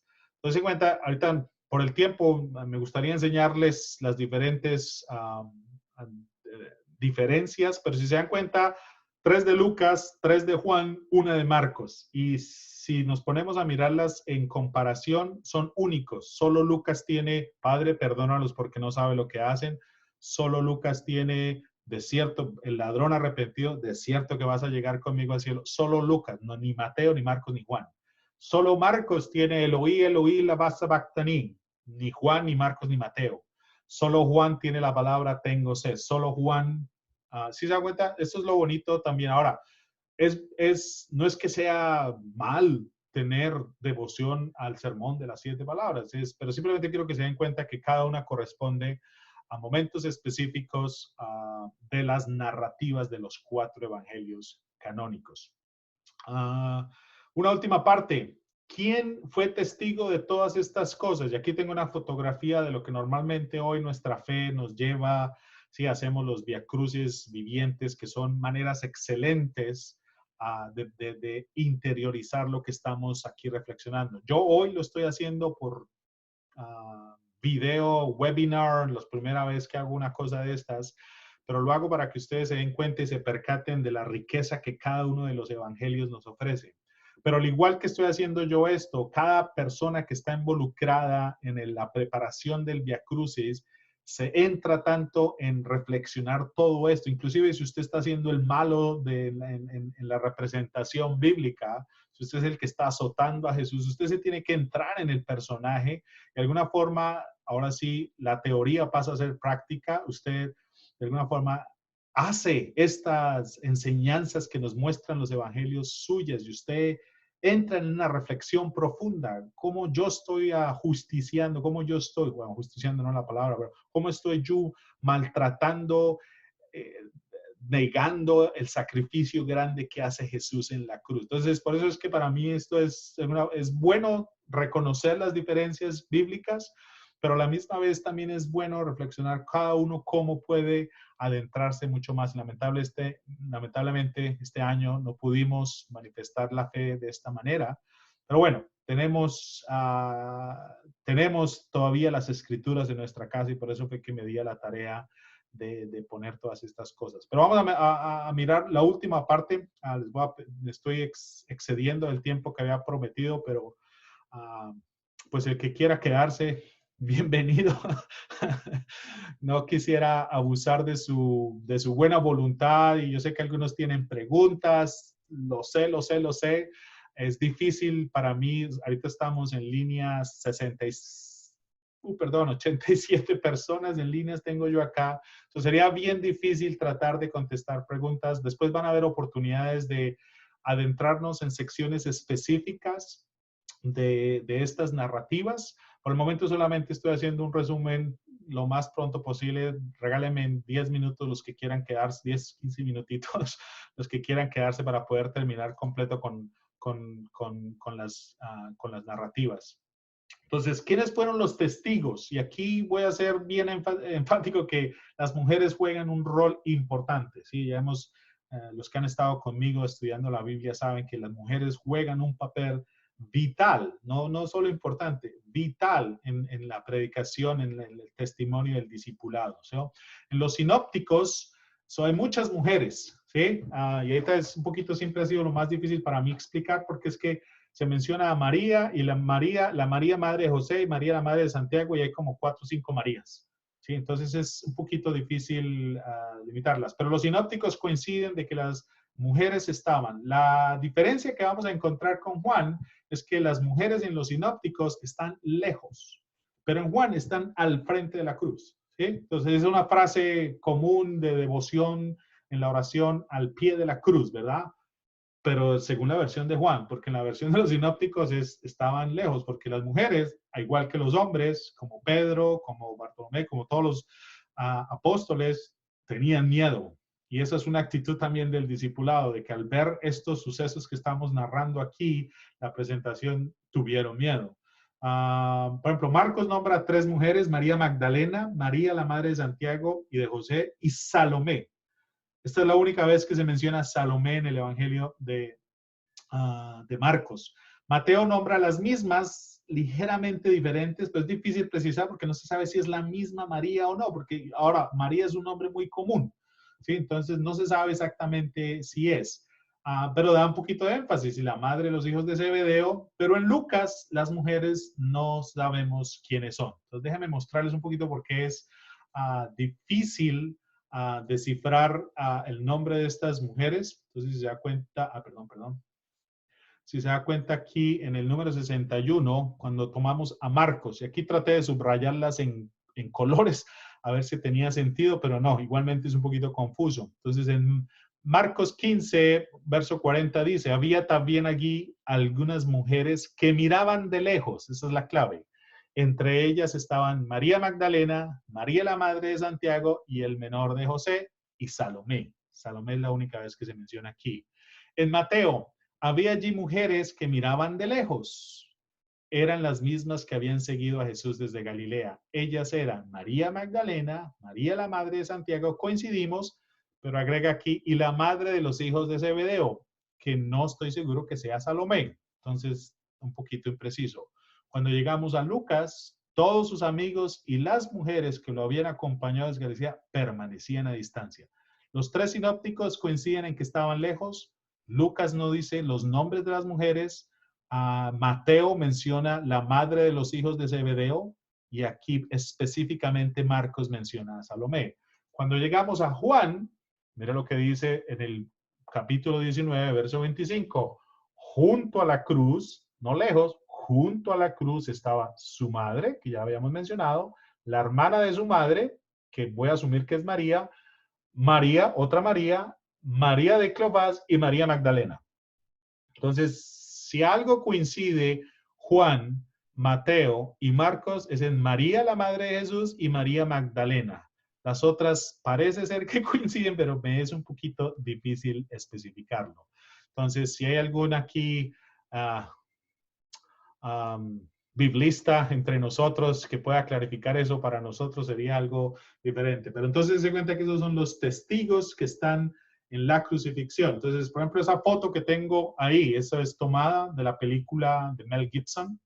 So, en esta escena, María y María Magdalena, si se dan cuenta, dos, y el discípulo que Jesús amaba, porque en Juan, además de las mujeres, está el discípulo que Jesús más amaba. Entonces, si se da cuenta, Mel Gibson usó la narrativa del Evangelio de Juan. Ahora, pero también hay otros testigos más allá de las mujeres.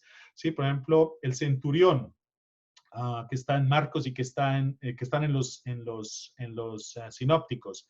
El centurión también es testigo y de hecho uno de los centuriones es el que va a dar permiso o que da testimonio de que Jesús ya está enterrado y que de que está muerto. Y ese testimonio se lo va a dar a Poncio, ¿verdad? En Juan son las 4 mujeres que acabamos de mencionar y el discípulo que Dios amaba. Entonces esos son los que están ahí presentes. Obviamente aquí el lector, si esto fue un juicio público, ¿sí? Después de la celebración de la Pascua, y aquí hay que de alguna forma contextualizar que la celebración de la Pascua es una fiesta judía que trae a mucha gente al templo. Entonces, cuando se celebra en casa, se comen el cabrito, hacen las bendiciones, dan las gracias, comen las hierbas amargas. Al otro día hay una gran conmemoración. En los 4 evangelios, esto ocurre, la muerte de Jesús ocurre después de la Pascua. La cena fue la que ocurrió durante la Pascua en el Evangelio de Juan, antes de la Pascua, pero la muerte se ocurre en el mismo momento. Entonces aquí de cuenta que cada evangelista tiene su énfasis, nos quiere mostrar cosas esenciales, o muchas veces los evangelios también están poniendo nombres de testigos para que todos nosotros creyentes podamos, por ejemplo, el Evangelio de Juan termina el día de hoy, decimos, no, este es un testigo, a ver, déjame leerlo. Bueno, no lo tengo aquí presente, pero dice, doy mi testimonio, yo soy un testigo ocular. De alguna forma le digo, los evangelios ante todo son testimonios de fe, de la fe de que Jesús está vivo. Los hechos históricos no van a ser tan importantes en este testimonio de fe. Yo tengo un ejemplo muy sencillo que le doy a todo mundo. Si yo hoy a ustedes, 65 personas que están aquí conmigo escuchándome, pobrecitos, esta es la verdadera penitencia de Semana Santa. Pero ustedes, cada uno de nosotros tenemos una experiencia de Dios. Unos tenemos una experiencia de una forma, otros muy profundo, unos en la oración, otros en la misión, otros por el testimonio de una hermana, de un sacerdote, de su familia. De alguna forma, todos hemos experimentado Dios, lo bueno, la misericordia. Y si nos pusiéramos a explicarla, quién es Dios, usted daba desde donde usted aprendió Dios. Y eso es más o menos lo que está pasando en los evangelios. Cada evangelista está hablando de la comunidad, está hablando de la experiencia de creer en Dios. Entonces, a veces los énfasis van cambiando. No es que no sean ciertos, ¿sí? No quiero que usted se vaya hoy de este webinar con la sensación de que, o sea, que los evangelios se contradicen.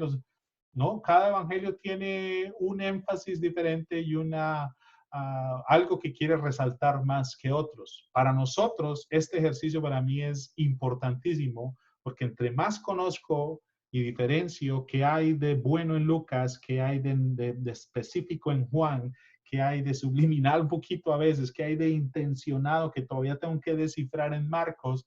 Eso me hace adentrarme más en la lectura bíblica, me hace decir qué me está diciendo Dios a través de su palabra. El objetivo no es descreditar ni tratar de armonizar como han tratado algunos, de tratar de poner en una...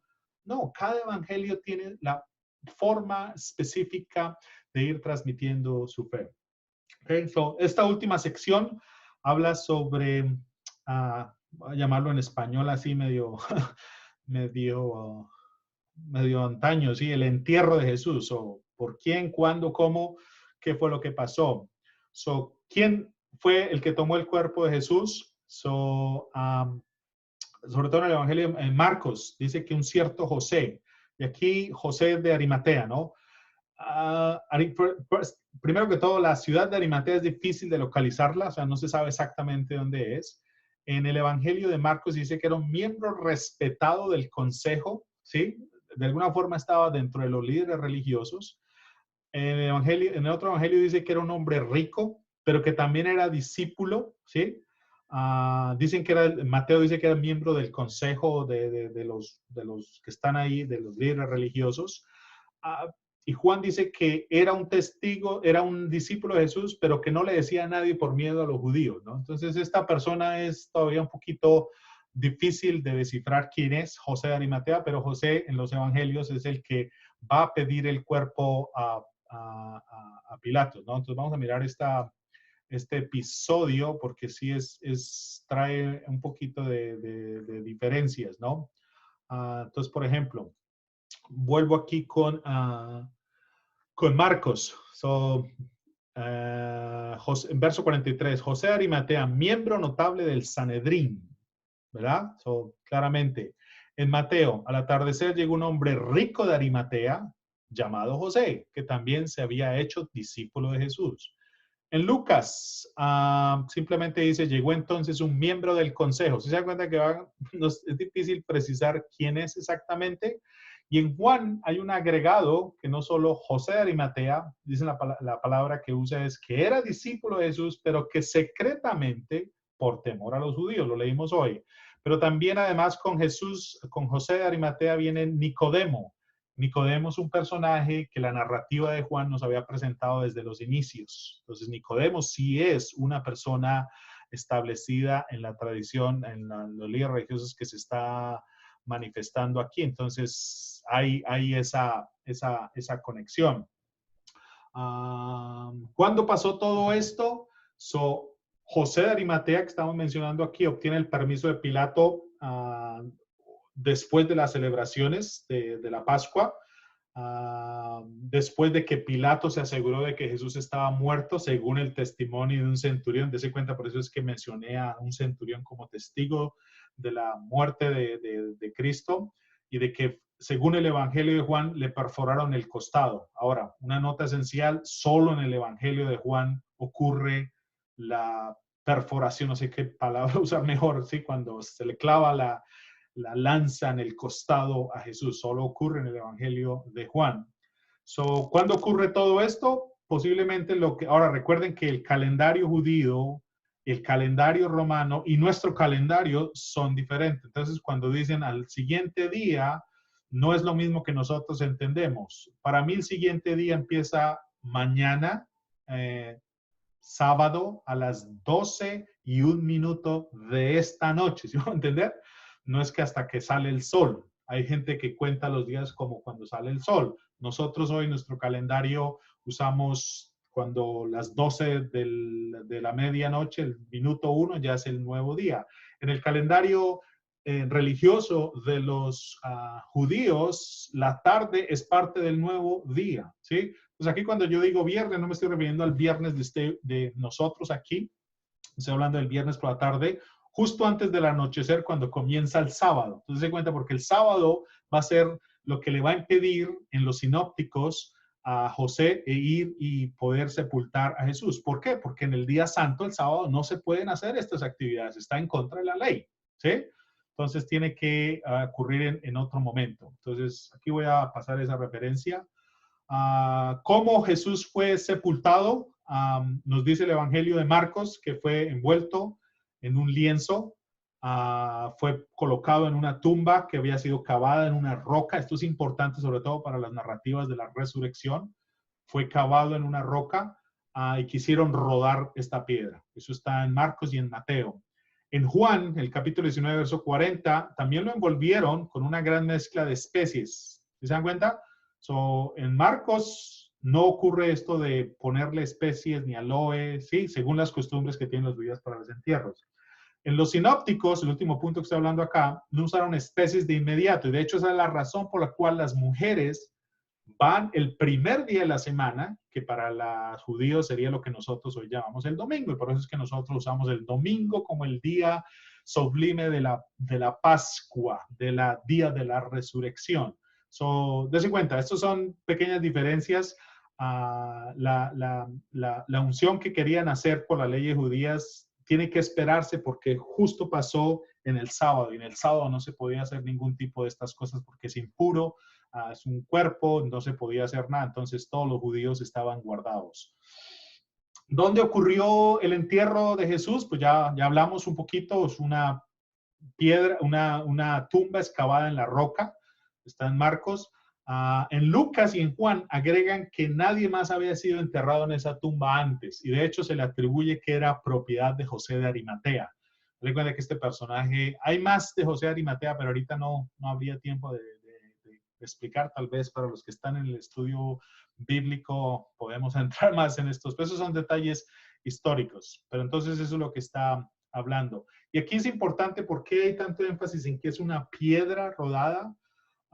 Una razón es porque las narrativas de la resurrección van a ser vitales, porque ¿quién pudo haber rodado esa piedra? O sea, si todo el mundo está el sábado guardado porque tiene que preservar la solemnidad del sábado, el día santo de los judíos, ¿quién pudo haber hecho tal esfuerzo de, sí, esa es una cosa significativa que le va a ayudar a los lectores, a los creyentes, a identificar de que verdaderamente Jesús ha resucitado? Y hay una cosa esencial, es que solo en el Evangelio de Mateo, Pilatos pone guardias para asegurarse de que nadie iba a dañarse. Eso no ocurre ni en Marcos, eso no ocurre en Lucas, eso no ocurre en Juan. ¿Ok? Y ahorita me gustaría hacer otra clase especial sobre las narrativas de la resurrección. Sobre todo, ahí me gusta llamarlas las narrativas de la tumba vacía, porque al igual que tienen las diferencias aquí entre las narrativas de la pasión, hay diferencias que parecieran mínimas, pero son significativas para el autor bíblico. ¿Sí? Entonces, aquí esto es fundamental. Ocurre en la montaña, hay una roca y la piedra rodada. Solo Mateo dice que tienen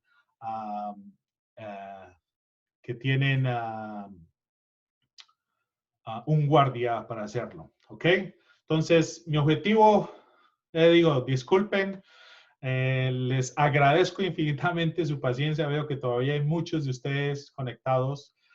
Ojalá mi objetivo fundamental en llevar estas narrativas, hacérselas más accesibles, es que usted con toda la confianza del mundo pueda tomar su Biblia y cualquier evangelista que usted quiera usar, pueda usted adentrarse en un diálogo personal con Dios. Ese es mi objetivo número uno. Mi objetivo no es ni descreditar las narrativas, mi objetivo no es tratar de resolver cosas que tal vez no podamos resolver, porque lamentablemente ya la distancia del tiempo no nos lo va a permitir.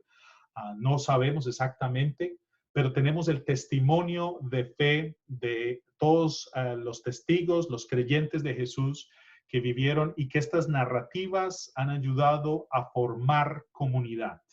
Y eso es por eso es que estamos usted y yo hoy aquí de esta manera virtual, de esta manera un poquito incómoda, pero estamos aquí usted y yo porque usted y yo creemos que Jesús murió por nosotros, por el significado de lo que, por ser el, como dice el Evangelio de Juan, el sacrificio que se ofrece por la expiación de nuestros pecados.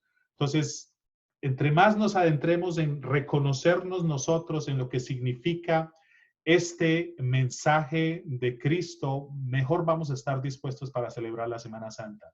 Y en estos tiempos, con esto voy a terminar, en estos tiempos donde hay mucha incertidumbre, donde nos sentimos mal de que no podemos volver a las iglesias temporalmente, es aquí donde más tenemos que salir adelante y más tenemos que poner de relieve nuestra fe y de acercarnos más a la experiencia personal de Cristo.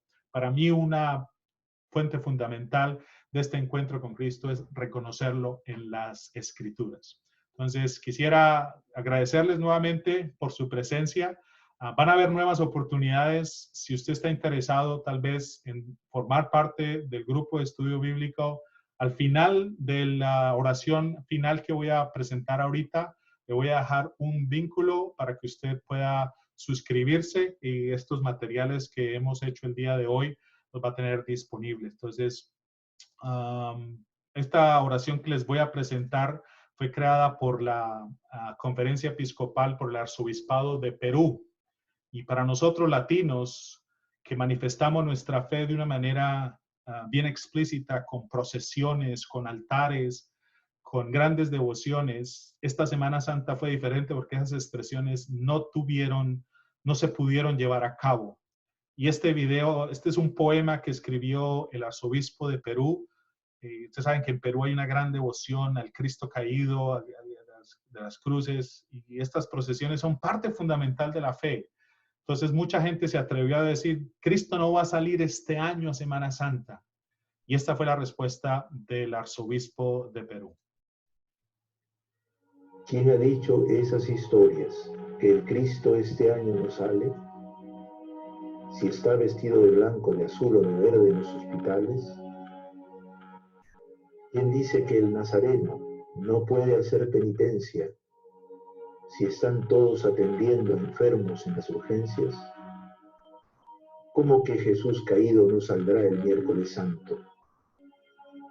Mírale tú en nuestros médicos que caen rendidos, exhaustos, como humildes sireneos, ayudando a cada paso, celadores, enfermeras, administradoras, codo a codo, sin descanso. Igual que en la borriquilla, pasó Jesús por la tierra. Así nuestros héroes camioneros pasan las noches en vela para abastecer mercados de barrio, farmacias, tiendas. El ejército, la policía patrullan calles desiertas y no están con sus familias, sino cuidando las nuestras. Y lejos de las ciudades, Jesucristo está doblado sobre los surcos de la tierra. Se asa la mar en un barco, tiende cables, cava pozos y pastorea ganado. Nadie diga que el Señor no está en las calles presente, cuando en las iglesias solitarias los sacerdotes celebran misa diariamente. Nadie diga que el cautivo no va a salir este año, mientras haya una voz buena llamando al que está encerrado. Nadie diga que el gran poder no va en su anda, cuando tantas vidas orantes se ofrecen y aman. Con cansancio en la mirada, con buen humor, sin fallarnos, también Cristo está presente en cualquier supermercado, reponiendo estanterías o a pie de caja cobrando. Jesús viene en un camión de blanco y verde pintado, recoge nuestros desechos y se va sin ser notado. Cuando veo a tanta gente que a los suyos ha enterrado, siento que también salió la piedad del barrio bajo, la Virgen de las Angustias con su hijo en el regazo. Y aunque a todos nos asuste el pasar por el sepulcro, ahí está la fortaleza de aquel que ha vencido al mundo. Tal vez no haya procesiones con imágenes talladas, pero ya ves, Cristo sale al encuentro de tu vida, en 1000 rostros escondidos, sin cirios y sin campanas, que aunque no haya procesiones, seguirá oliendo el incienso que pone su gente buena. El amor salta las tapias, el corazón no se encierra, será una Semana Santa más que nunca verdadera.